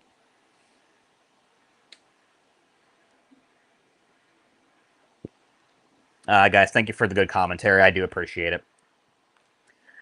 Difference between the fluorescence and the normals, it's simply that, the fluorescence. So basically, I'm doing a fluorescent layer over there. It definitely has a brighter color gamut, but we're going to put a black light on it, kind of like we did on our case here earlier, whenever it's done here. So what's really be nice is that, it'll appear as, it's normal graphic, right? And then, got that fluorescent layer on top of it. So right now I'm doing the xTool logo on a knockoff Ridge wallet, as I call it. So yeah. Got the UV and DT fabric edition. Don't have a fabric printer, so I think I got the right one. Did I? I mean, if you want to get into light use case for, doing direct to garment and or single one-off DTF transfers and stuff like that, that would be the perfect solution for you, Dan. Barbie, going to be my first xTool product. What's the benefit of using a jig? Well, I mean, jigs and fixtures, they have their place for, alignment. Of course, running, if you want to run multiple things, make your batch processing for you a little bit easier, so on and so forth. That would be the benefits of doing that stuff. I am very much positive and sure that, we will probably see batch fill functions with this since we have that scanning camera as well. So not saying that they're required, but there could be some benefits to just making your life a little bit easier. Let's see. Hi, Rich. I made the pre-order for the UV plus DT. It's my first printer, but to be honest, I don't know if it was the best option for the dual UV. I really just wanted the best. What do you think? I'm probably not saying this right, so I'm just going to go with Ruiz. To be 100% transparent with you, it really depends on what your use case is going to be. If you decide, here, let me see here. Can I bring myself back in here? Sorry, guys. Try and pop those out. All right. It really depends on what your use case is. So if you want to be able to do light direct to garment printing and, have the ability to do single one-off DTF transfers and, stuff like that, you made a good choice. If you, really want to get into playing with like the fluorescent inks and, stuff like that, or be able to really maximize your speed in terms of like texture builds and, whatnot, having access to both rigid white and flexible white ink channels all at the same time without having to have to change anything in the machine, purge lines, do anything like that, then the dual UV would be the better option for that. So it really just depends. If you, like I said, if you don't have the apparel printer and you're not considering getting the apparel printer and you want to have the ability to be able to do light, fabric work and stuff like that, you made a good choice. TCJ Crafts, can you drain ink for a longer period of time than the 2-week vacation mode? I don't have an answer to that. I can try to get the answer to that and or possibly bring that back here for tomorrow. I don't have an official answer on that right now. Kadisha Allen, what machine would you recommend for a first timer? Well, that is a very loaded question. It really depends. So, for the desktop standpoint, this is the first desktop UV printer that we've played with. This is the dual variant, of course. To be able to use it, honestly, it's super easy. All three of them are going to be very easy to learn. UV printing is going to have a light learning curve for, most people that have never done it before. You're learning, how to properly, prime surfaces, how to promote surfaces, how to be able to, print to certain surfaces. What can you print to? What can't you print to? Longevity, the differences in, using flexible inks, rigid inks, in this case, the fluorescence, stuff like that. All different ways and means of doing things. It's just really comes down to what all that you want to do with it. They're easy machines to learn. Any of the xTool machines in the xTool ecosystem have been incredibly easy, and they make it really, really, really simple for you guys. So if you want to be able to have access to doing pretty much everything and not have to, and you don't want to deal with anything like garment-wise, then the dual would be the way to go. If it's a budgetary thing and you want to enter into the UV world and see if it's completely right for you, then the single. If you don't want to look at, say like the apparel printer, or you're not very heavy in the apparel end of things and you just want to be able to do some light fabrics and still have access to UV printing, then maybe the UV and DT. Totally up to you. So, Paul, thank you so much for that. Yes, 45 to 60% humidity is a good spot for printing. It does keep the inks from drying weird and helps prevent static buildup. That is correct. Printers love humidity, guys. So definitely want to have some decent humidity in your environment. Is there a grid on the mat for making sure your material is square? Yes, there is a grid on the mat. Plus, you also have access to that scanning camera as well. So that'll help you with your placement and stuff like that. Of course, if you decide you want to do any jigs or anything like that, something you could totally do with this machine.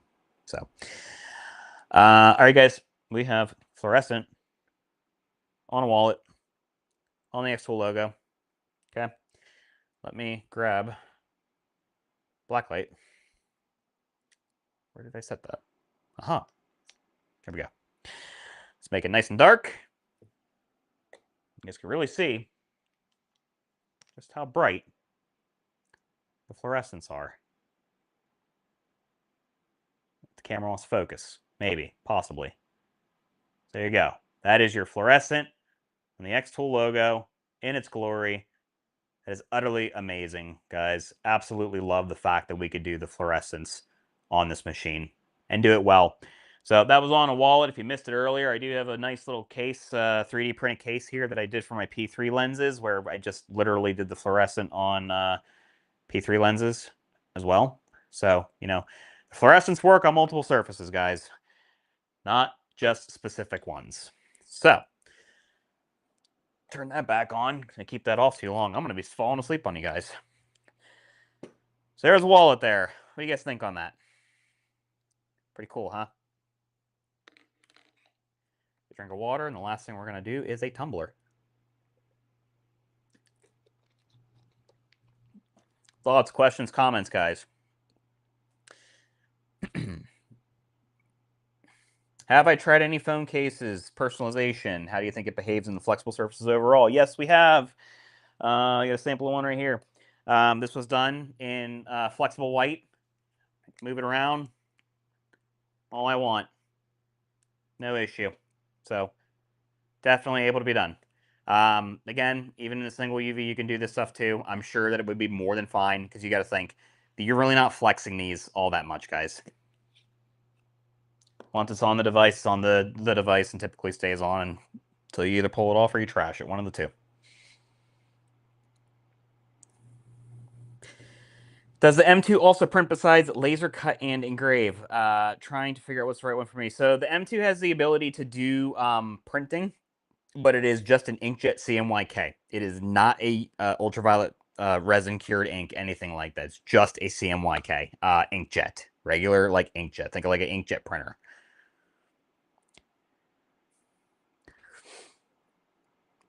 Is there replacement sticky pads? Yes, there will be replacement sticky pads, of course.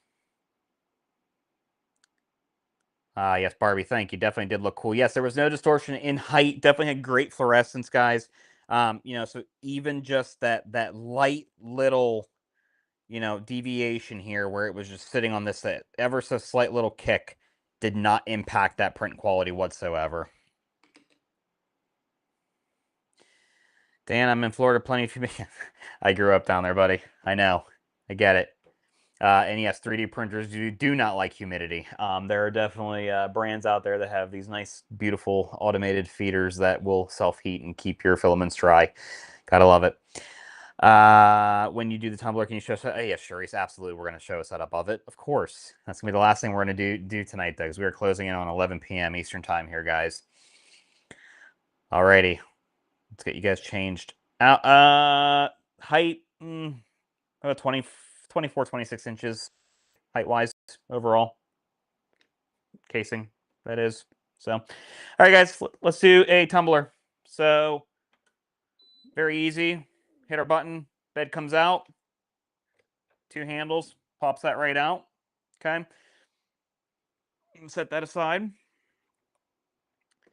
we're going to grab our OR1 rotary. So again, just magnetic, slips right in there. Okay.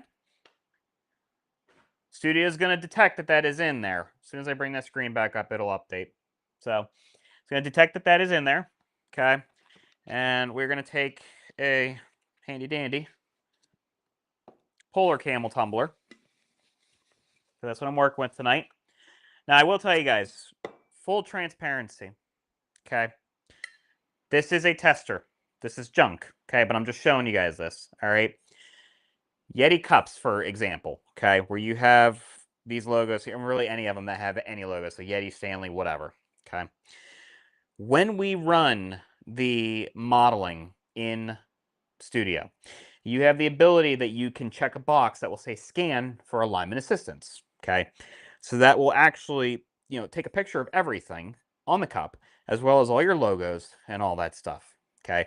Now, one thing to keep in mind, the OR1 rotary, when it is on the machine, the chuck is technically energized.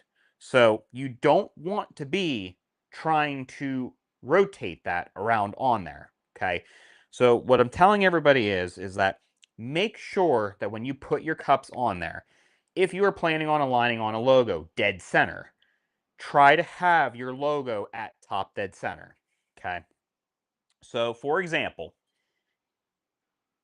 you know, if you guys have some form of a laser for alignment purposes, okay, and some of you guys probably recognize this. This is the green beam laser from the RA2 Pro Accessories kit, okay? You can make use of this. If you're like me, you can do things like this so that you can utilize it as an alignment tool on top of your rotary. So I have it set to where I can drop this up top here and use my laser, okay? This is a great idea, guys, honestly, to be able to, center my logo there on here. So I can essentially take and put this in the rotary, okay? Open my chuck, all right? And now I know that my Yeti logo is top dead center here. I don't want to be trying to rotate this while this is on here and energized, okay? If you pull this off, you can freely spin this, okay? It's not like the RA3 where you can move it around every which way possible before you start processing, all right? So just be mindful because this is a smart rotary, okay? It will auto position, auto level, accommodate for your tapers, all that stuff. So just taking that extra initiative to make sure that you're set, that way you're not causing any other issues, is well worth its weight in gold, and it's going to save you a huge headache, okay? Tonight, though, we're working with a polar camel, so I don't need to really worry about alignment too much, okay? But, just kind of thinking ahead here, this is a possible option, okay? Very smart option. All right. Now, what I'm going to do, being that the polar camels don't necessarily have a logo I have to worry about, okay, I don't have to worry about doing no alignment. I'm going to take some 91% isopropyl alcohol here real quick on a microfiber, okay, and I'm going to wipe down my surface, okay, that I'm going to be printing to. I'm not doing a full wrap. We're just going to put a logo.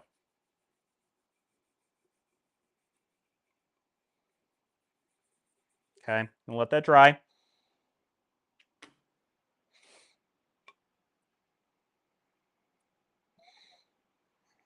Take that Yeti out of there. Totally forgot about it. So flip right over. You want to, if you can, you want to try to have your cup up against these rollers up here, okay? We're going to open up our jaw chuck here. We're set, okay? You hit this button. Machine's going to take the rotary in, all right? And we're going to go ahead and we will set up in Studio to do our modeling. While it's doing that, we will check your guys' comments. As you can see, rotary attachment has been detected. So we're going to switch. And we're going to go ahead and we're going to hit modeling. And we're going to say that we are on a truncated cone because technically there is a taper. And I'm going to show you guys how the scanning the object surface for alignment assistance works on this. And I'm actually going to I'll put a mark on there. That way we actually can see. If I wanted to work off of that line, I could. I need something that you guys can be able to see on there. I'm going to try a dry erase marker. So I'm just going to put a really random mark, we'll say right here, okay? So when we do the scanning on the modeling, we'll be able to see that pop up, okay? So we're going to hit start modeling, and that's going to go ahead and do its thing. So while it's doing that, I'm going to check your guys' comments here. Scroll up.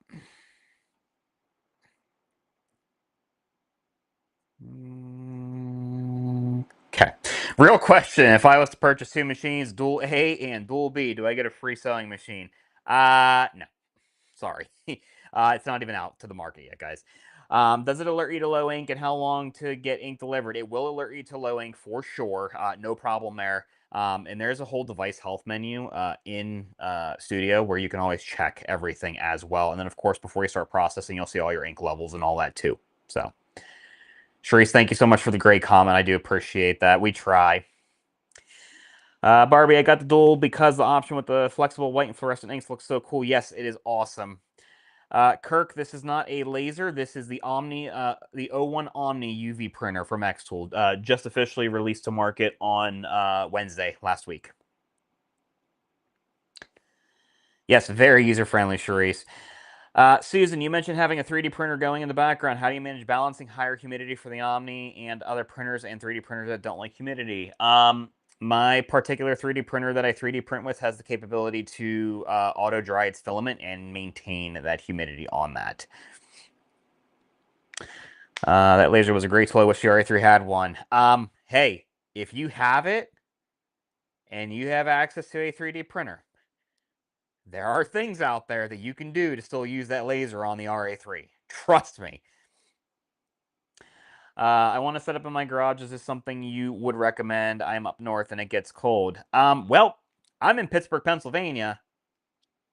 I'm in a garage. It gets really cold here too. We do have an insulated door. Our entire shop, our garage and shop is completely insulated in here. So we do maintain those temperatures, but we also do have a full HVAC system running too. So, you want to try to keep, at a proper ambient temperature for this machine. And I would say, really truthfully, guys, we're usually consistently about 68 to 70 degrees in here just with all this equipment and stuff. But, I would say, probably a good range would be 65 to maybe 80 degrees ambiently. I mean, technically the print heads are printing about 86 or so, but I don't know if I would go any higher than that, guys. You want to make sure that, you're not causing yourself issues with your machines. So, did you 3D print the adapter for the line laser? Yes, I did. Planning to get the DTUV version, would like to print on binders for TCG binders. Will this machine ink be good enough for this application? It doesn't have flexible ink, but it's to be on that TP material. Matthew, this is the dual UV variant. This has a flexible ink, so you would have no issue with that whatsoever. Minimum diameter for the rotary to fit in. I think when the jaw's fully closed, it kind of looked like it was probably about like a inch and a half, maybe, give or take. I could put a flex tape on it after. Does the laminator cut the specific graphic shapes or just a straight line cut? Should be straight line cut. You actually read my real question. Yes, I did. How often do you have to run the maintenance cycle? The machine will do it itself. Estimated ink cost for that, again, subjective. Machine will do it itself. Guys, ink costs, guys, the machine is very eco-friendly in terms of use for that. So, ink cost shouldn't be too bad. Would you be willing to make the file available? You can reach out to me privately. You can get me on Facebook, Richard Gianacora, or find my business, Forge and Thread Supply Company, or you can find me in the Omni Printer users group. Okay. But I want to get one that does the DTG model. Understandable. Yeah, the DTG model, you're not going to have the flexible whiting channel built in per se. Can you print from the lip to the bottom of a 40-ounce Stanley Cup without a handle? That is a great question, guys. I have not fully tested that yet. I do have one I'm going to play with tomorrow. Obviously, the handle can come off too, which is going to make life a lot easier. I would say that based upon that very severe kind of taper, that there would be a very serious challenger to get to that bottom portion. So not 100% sure. The 30 ounces might be a bit easier. Because obviously we do, we level them out in the laser engravers too. So, again, something to be tested yet. So, just curious to see a crystal cube printed. Yes, you did, Lee. Will the rotary do shot glasses? Should be able to. xTool ink is very affordable. Yes, use case very affordable for this machine, guys. So if I keep this thing in my shop where it gets down to about 40 degrees and then in the winter, that's no good. I guess I was hoping the ceramic heaters would do their thing. I mean, I don't know. I don't want to tell you one way or another on that. I really don't. I mean, even like the apparel printer, I would never let it get that cold. So I'm really not too sure on that. You may want to try to find an alternative. Yeah, I really don't know, Rock. I'm sorry. So, all right. So I'm gonna pull Studio back up here, guys. I'm going to shut the chat off here for just a second. So as soon as I open this up, it will actually... Oop. Let's rerun that scan, guys. Sorry. Oh, no, we got it. Okay, I'm not sure why we got that error. Yeah, we're set. Okay. Guys, again, I'm in a test version of Studio, so things are a little wonky. This is not, out to public yet. So, all right, as you can see, if I zoom in, my mark that I made with my dry erase marker is right there. Okay.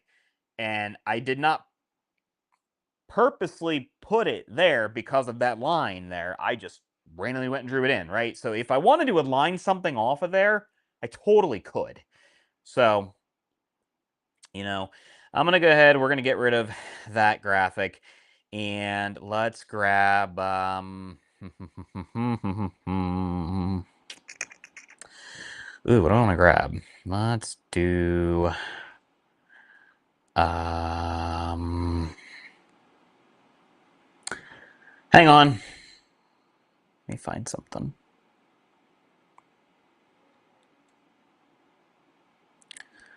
Un momento, por favor.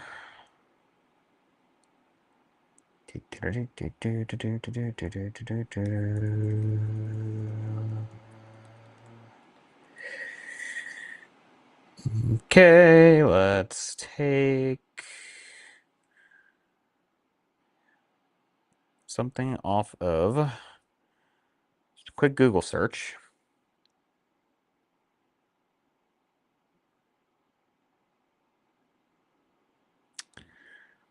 And save that.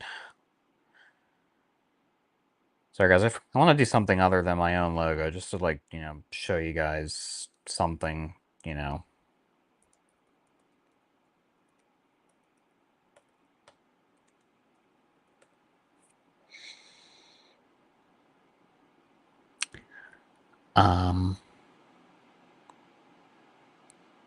are we at here? Sorry, guys, one moment. I totally, I should have done this earlier. I totally apologize. It's my own fault.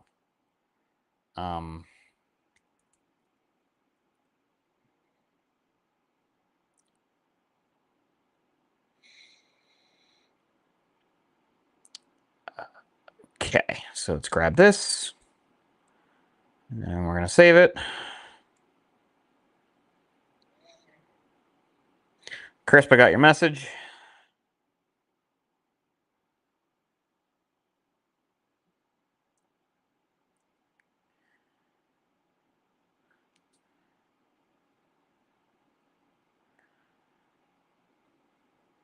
Sorry, guys, almost there.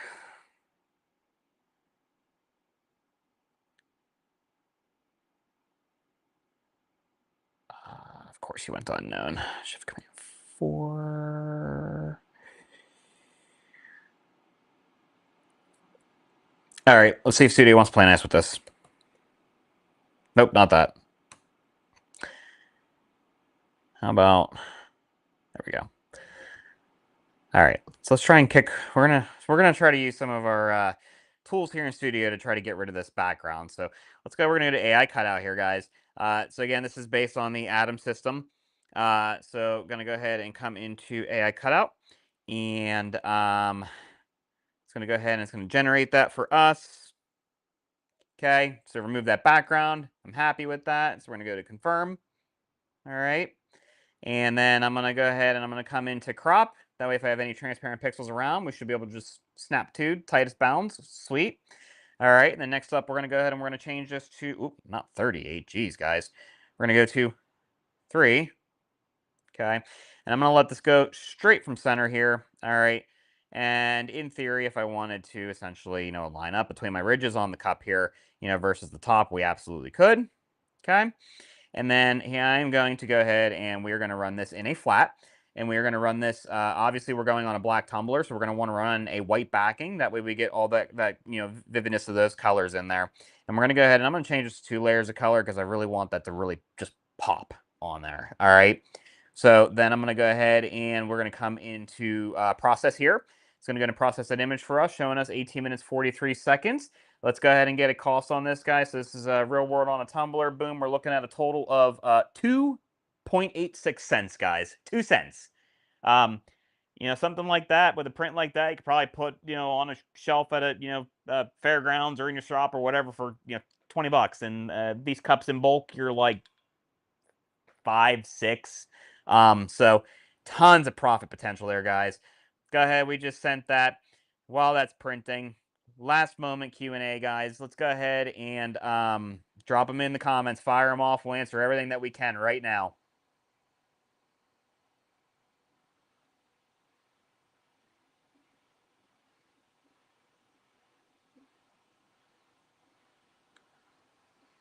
Oh, you are right. I do have 2 of the graphic on there. Whoopsies. Hold on. You guys caught me. Did I? Ah. The irony is on that, guys, I actually did not have 2 of the graphic on there. The way that is the way that graphic actually had saved. Oh, okay. Well, let me hang on. You guys got me all messed up now. That's cured on there too. That's all right. We'll just again, I mean, it's a cheap cup, so you guys got the point. Let me find something else. What are the odds, right? Like, all right. Hang on a second. I legit. I literally. You guys. Hold on. I will show you guys this.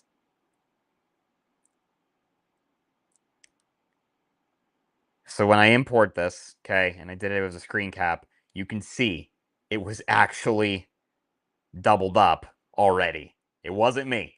So let me grab something else here real quick. Good catch, though.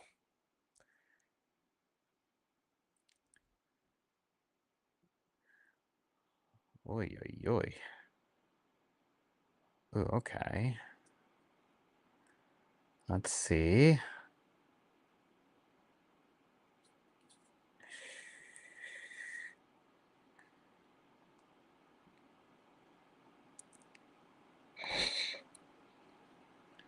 This one's kind of cool. Let me make that screen bigger.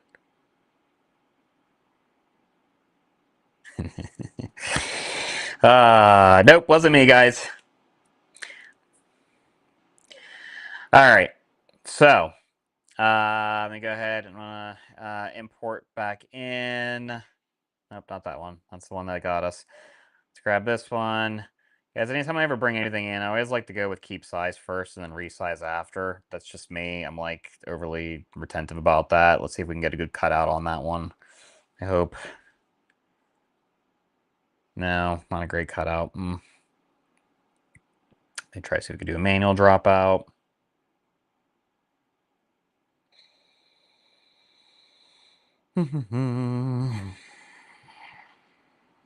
Nope.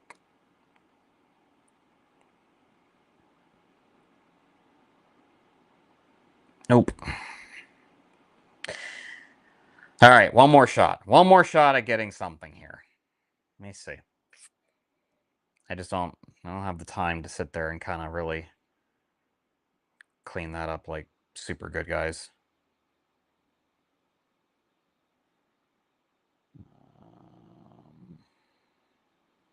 What about this? New tab.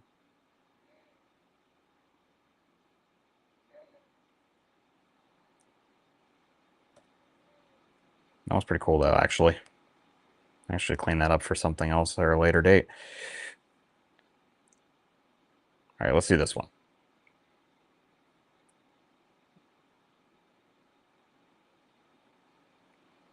Okay.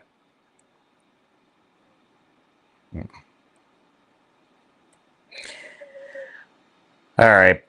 Sorry about that. Let's let that one run. I'm going to play it safe only because I did move that, just to make sure that I don't have any issues with making contact with the print head. Guys, you can batch process and all that mess with it being set. But me moving that the way that I did, I'm just going to play it safe. I don't want to make any or have any head strikes impacts. So, and yeah, I probably could have just went right over that, but it's fine. So, all right, while this is doing that, fire it off in the comments, guys. Let me answer those questions for you.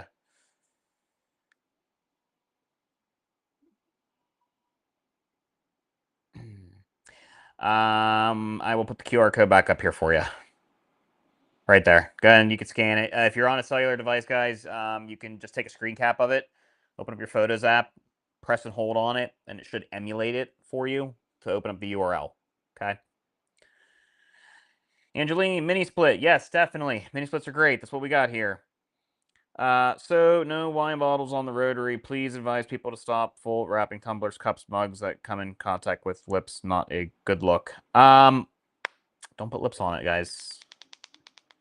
That's why these ones, they got the stainless bands up there. You can full wrap it. There's no problem with that. You got the stainless band up there.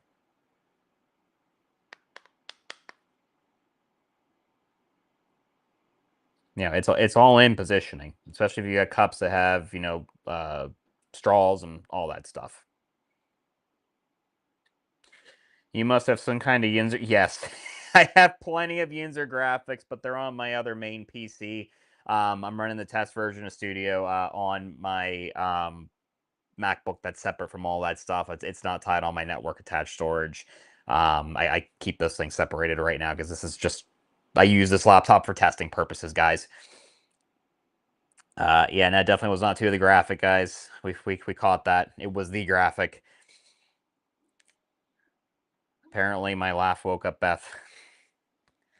It's not bedtime yet. Do I have an external exhaust on my printer, or is the onboard filtration good enough? Great question. So I technically do have the AP2 hooked on this. I will tell you, with the activated charcoal layer and the HEPA filter, like, double check that. Yep, HEPA, activated carbon. Sorry. Stumbling up my own words after 11. It is pretty much plenty good enough. You'll definitely get just a teeny tiny little bit of maybe some smell while it's printing and curing and stuff like that, guys. But I have an AP2 on it. I'm very susceptible to migraines, so I just play it safe for me. But it is compatible with the AP2. You can definitely use it with it if you really want to make sure you have adequate filtration of all fumes and all that stuff. So. There was no need to stop the print or move the cup. Continue a reprint. You wouldn't notice the overprint. Yeah, I know. Well, I didn't know what design I was going to pick at that point. Either way, it's not a cup that it's just a tester, man. I've got literally probably 700 of those cups here. So, can you use the air purifier from the F1 on the Omni? If you're referring to the desktop air purifier, somebody did say something and ask something about that the other night. By the book. The book officially says AP2 if you're going to use it. Okay. So, all right. Our modeling should be done. So let me reopen Studio so that updates here for you guys. And yeah, drop that graphic out.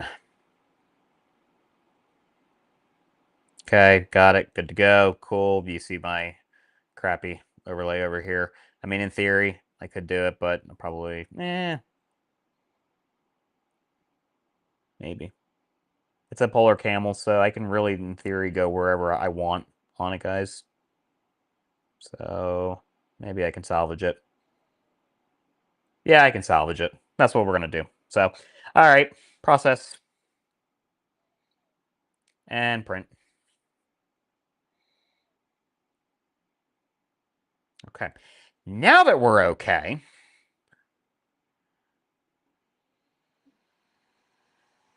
Now you can go ahead and fire it off in the comments, guys. Last Q&A. Last Q&A. Go ahead and drop it, and we will answer them for you. Q&A session, guys. Let's go. Fire them off. I know there's still questions out there. All right, have any idea how long that filter will last? Again, all depending upon how much printing that you're actually doing on there. Very subjective question there. But no, there is filter monitoring built into there. You know, I probably, maybe. Um,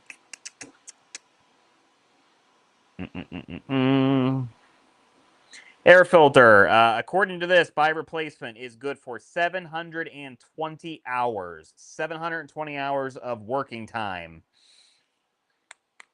Okay. Have any idea how long? Yeah, 720 hours. TCJ, 18 minutes to do a tumbler. That is because I'm running one white ink layer plus 2 color layers on top of it. That is set by me. If I would have just kept it 1 and 1, it would have been much quicker.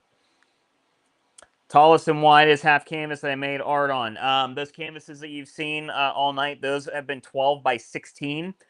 Your actual maximum working bed, you're 13 by 16 and a half. Will I be showing any apparel printing? You have the big apparel printer, need to exchange.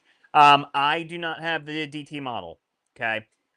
This is what I'm telling everybody. If you have an apparel printer, guys, if you have an apparel printer and you are already using that for doing any of your textile work and stuff like that, you totally don't need to do the UV-DT variant unless you want to do specific things, okay? Specific DTG printing. Other than that, my opinion, if you have an apparel printer, the dual's the way to go. That way you get access to all those ink channels. So, good job, me over here. Move that graphic over. Yeah, right there. Yep. That's yeah. As soon as I got the scanning of it, I was like, maybe that'll cover it up, right? Which it did. So that was good. Should I put a protective coat on a black cup with the pads they put? Should you put a protective coat on black cup with the pads they put in the box? I'm not. Can you reword that for me? If you're talking about protective coating over the actual print, I mean, in theory, yes, I could have put some resin layers on there, but time, guys. It's just time right now. I can go back and resin it after. So, Ruiz, can the UV-DT print canvases as well as dual UV? Yes, they both will print canvases. No problem.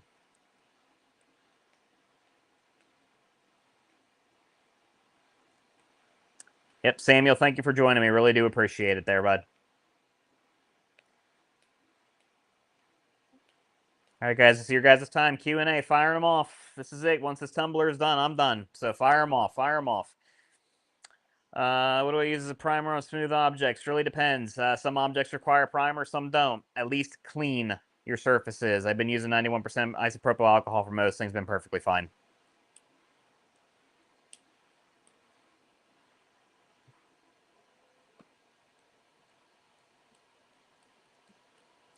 You will receive it's literally labeled by xTool UV printing primer wipe. It's written on there for glass and ceramics. I mean, there are certain products that are going to require other adhesion promoters and stuff. You know, and there's probably a lot of information and resources and stuff on the internet for that. So, you know, on the other machine that I have, there's a primer that's built into it. You know, again, tons of information on the market for sure. How do people get free xTool machines? I love all of mine. You got to work for it, and I can't say that it was free. So, is there a speed difference in the dual versus the DFT in terms if you're just doing like actual UV printing and you're using, you know, the multiple ink channels at a time? The dual is definitely faster.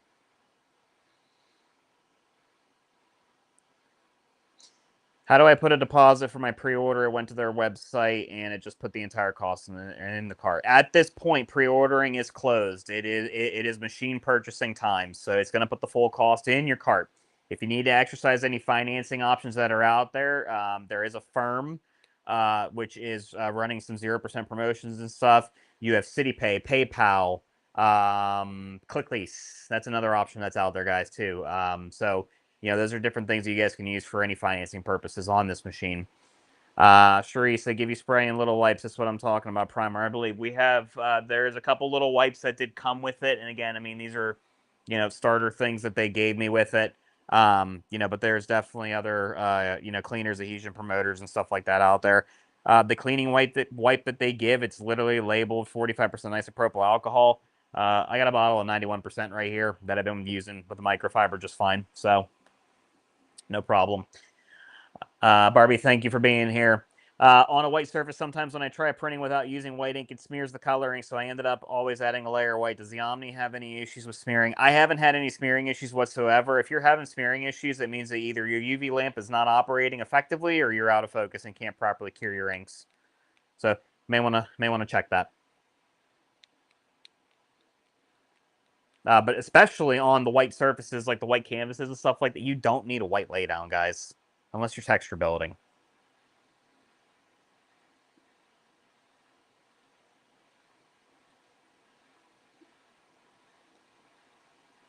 When you do a tumbler, do you have to leave doors open or closed? I mean, right now they're open. I could close them, but I have it open. That way you guys can see. It is operating just fine. Sharice, no problem.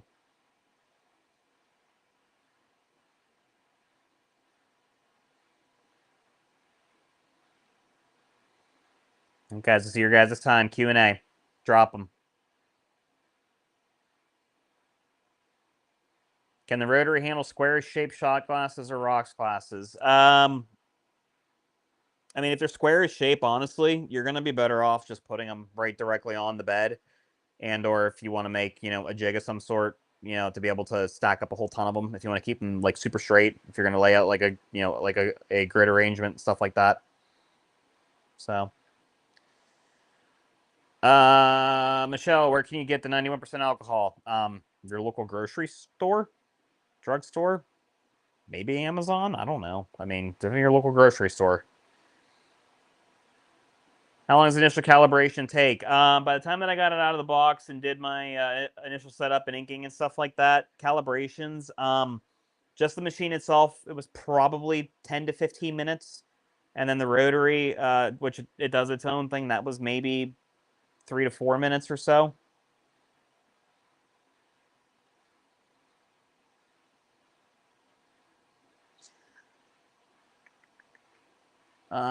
Todd, I have the F1, F1 Ultra, F2 Ultra, P2. Which ones talk to the Omni? I mean, anything could technically work in a manual print and cut workflow if that's what you're asking about. I do believe, and I could be wrong on this, so I'll have to double check, but I do believe the F2 Ultra was on the list for the integrations. During low print usage times, it's a good practice to print once a week just to keep the nozzles good, kind of like EcoTank printers. I mean, obviously, printing is going to be good no matter what, right? So, that you're promoting, flow, stuff like that, keeping your nozzles clear and whatnot. I mean, like the machine, does have its, and I'd like to say the almost autonomous maintenance system because there is still a little bit of input from your guys' end of things there. But it definitely, it's not going to hurt it to run it, obviously. But you don't want to leave it, sit beyond. We'll say right now they're saying, 2 weeks is the vacation mode. Can we print on a baseball ball? Do I need the rotary to do it? I mean, if you're just doing a certain small spot on there and you have some way to secure it in the bed, so either i.e. a fixture or jig, something like that, then you'd be okay there. I'm sure you can clamp it with the rotary if you want to go all the way around it, for whatever reason. How much will replacement heads be? At launch, replacement heads are $3.99. Is the dual UV can be able to put into the shirt or not? I believe I got your question there. If you're trying to print direct to a shirt, you need the UV and DT variant. Ordered the UV DT version now. I think I made a wrong decision. Will you recommend the double UV instead? L2236. That is entirely up to your use case there, bud. If you want to be able to do, garment printing and single one-off DTF transfers and stuff like that, then you're on the right machine. if you want to have access to all of your ink channels and all that mess at all times, including, you know, a dedicated rigid white, a dedicated flexible white, and having the fluorescent inks, then you need to be in the dual. So, you know, it's all dependent upon your use case and what you want to do, truthfully. All right.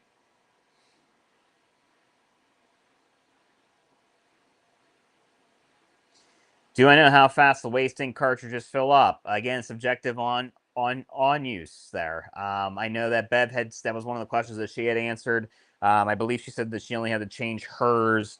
It was either once or twice. She's got 800 some hours of print time on that machine, guys. So that should tell you everything that you need to know there. Do you have to prime the ink? If there is a process that you walk through whenever you're doing initial setup, the software will walk you through everything. Haven't seen on the specs. What's the max print height? Like how tall of an object will fit on the flatbed? I mean, you could flex tape that here as soon as that's done and comes out. I'm not 100% sure on that. I probably would say 8 inches, maybe. Maybe just by visually looking at it. We'll find out.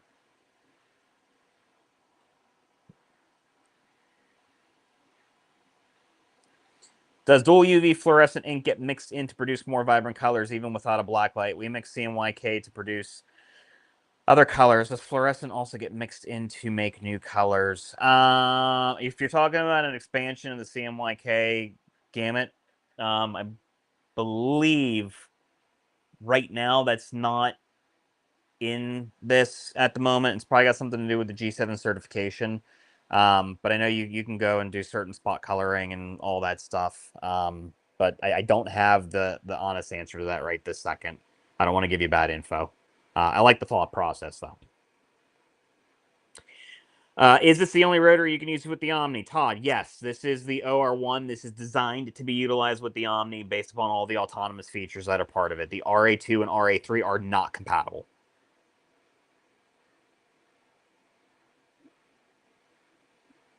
3-day print. The neon takes over. It's not glow in the dark.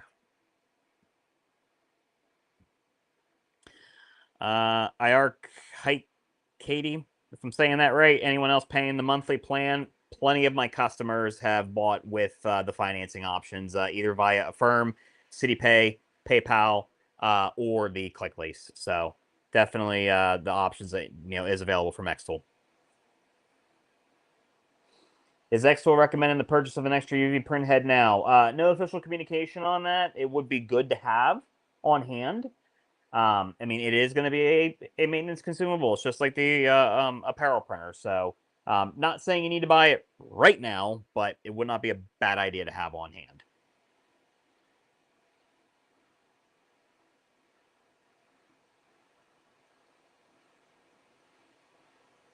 Lifestyle lids. It will be identical to the head that is currently in the machine.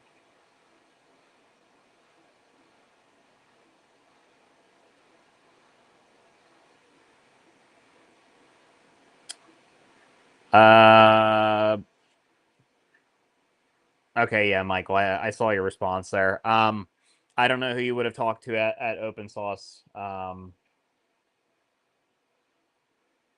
So, yeah, like I said, I do believe it has something to do with the G7 certification. But like I said, you can go in and you can spot color, certain things certain ways, and I'm not saying that you can, specifically, command the fluorescence, to mix otherwise, but I do believe it has something to do with that. I haven't tried that. I'll be wholly honest with you. So, least humidity you should have in your room with the printers. I do not let mine get below 45%. That's just me. Average lifespan of the print heads, again, they are a consumable, so again, subjective based upon how much printing that you're doing. I do believe you'll be between 6 months and 12 months. Does the xTool Care cover a print head? For accidental damage purposes or anything, yes. Tomorrow, same time, 9 p.m. Eastern, so that would be 7 p.m. Mountain.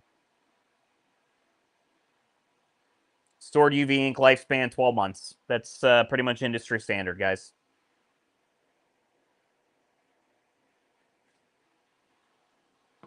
So last call on questions. Last call. Last call. Fire them off, guys. If you haven't done it yet, smack that QR code there and go in and enter.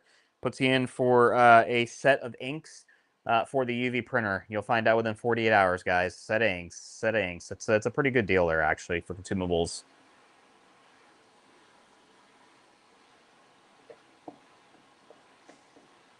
Can you print layer by layer? One layer for CMYK and white and two. Yes, you can. You can dictate it. You can dictate however many layers of white, however many layers of color, however many layers of resins, fluoros, whatever you want.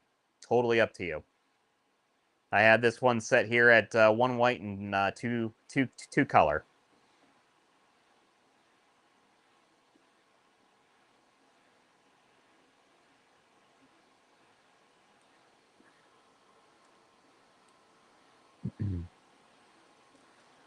Bold reflections, your first emoji or whatever didn't come in. It shows a question mark for me. Not too sure, but I got the finger point and the thumbs up, so I got you. Hopefully it was a good one. Christy Sprague, shelf life 12 months. Replacement head cost right now $3.99.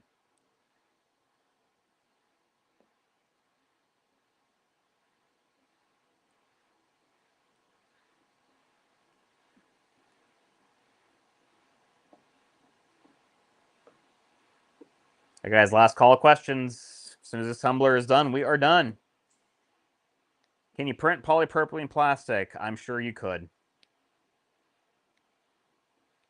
Why would you do two color? More vibrant? Yes, vibrancy. I'm on a black mug. One probably would have been fine. Two, you know, I think a little bit more vibrancy for what I'm doing. Correction, what I mean is that the two layer will have a different design. Let's look at... So your original comment's probably swamped in with some of this. Let me see.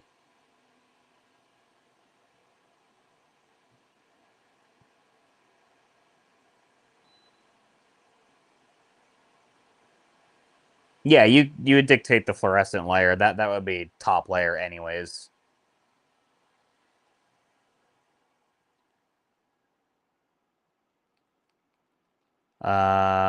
But not just normal wear and tear after a year. I mean, yeah, they're consumable items. It's going to be subjective based upon what you guys are actually doing. So, they are a consumable. It's just like the apparel printer. It is a consumable. So, all right, guys, got our tumbler here. I messed myself up. It's 11 o'clock. After 11 o'clock.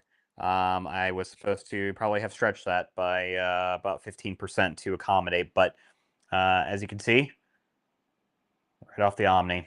Again, UV printed, chip test. Really? Chip test? Nothing. So, there it is. So, little thing to keep in mind, guys. Just acts just like the laser engravers. In theory, whenever you're doing any cylindrical shapes, you really should be widening your art by about 10 to 15%, depending upon what you're doing, so that you don't have this kind of egg shaping. I totally missed that. I'm surprised somebody didn't call me out on it. That is on the comments there. But either way, this is a tester. That is solely it, guys. But that is the final finished product there. Normally, I would probably put a varnish on top of this just for, you know, longevity.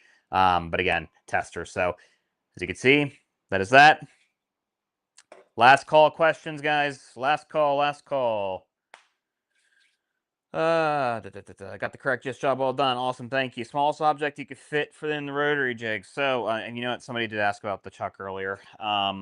Where is my flex tape? I have it somewhere. Hang on.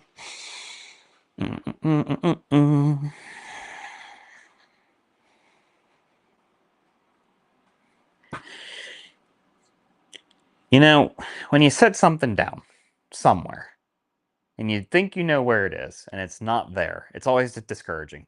And you know what's awesome is that it literally, was like 6 inches away from the camera, guys. All right. Let's wrap this around here. So in terms of the jaw for fitting inside of things, I know this was a question that popped up. Okay.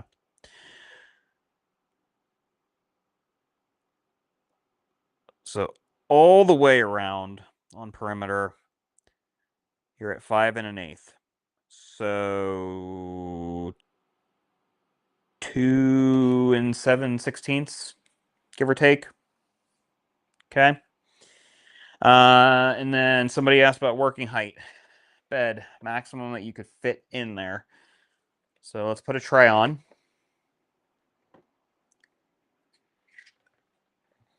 Whoop. And now up to the LiDAR sensors is where I'm going to go with this, just because, I mean, technically that would be the backs out.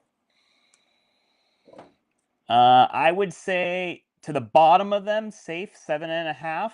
About midway in them, which is probably like an absolute maximum tap out. Probably 8-ish. Again, don't hold me to it. Don't scold me. Just happy to measure based upon my eyes.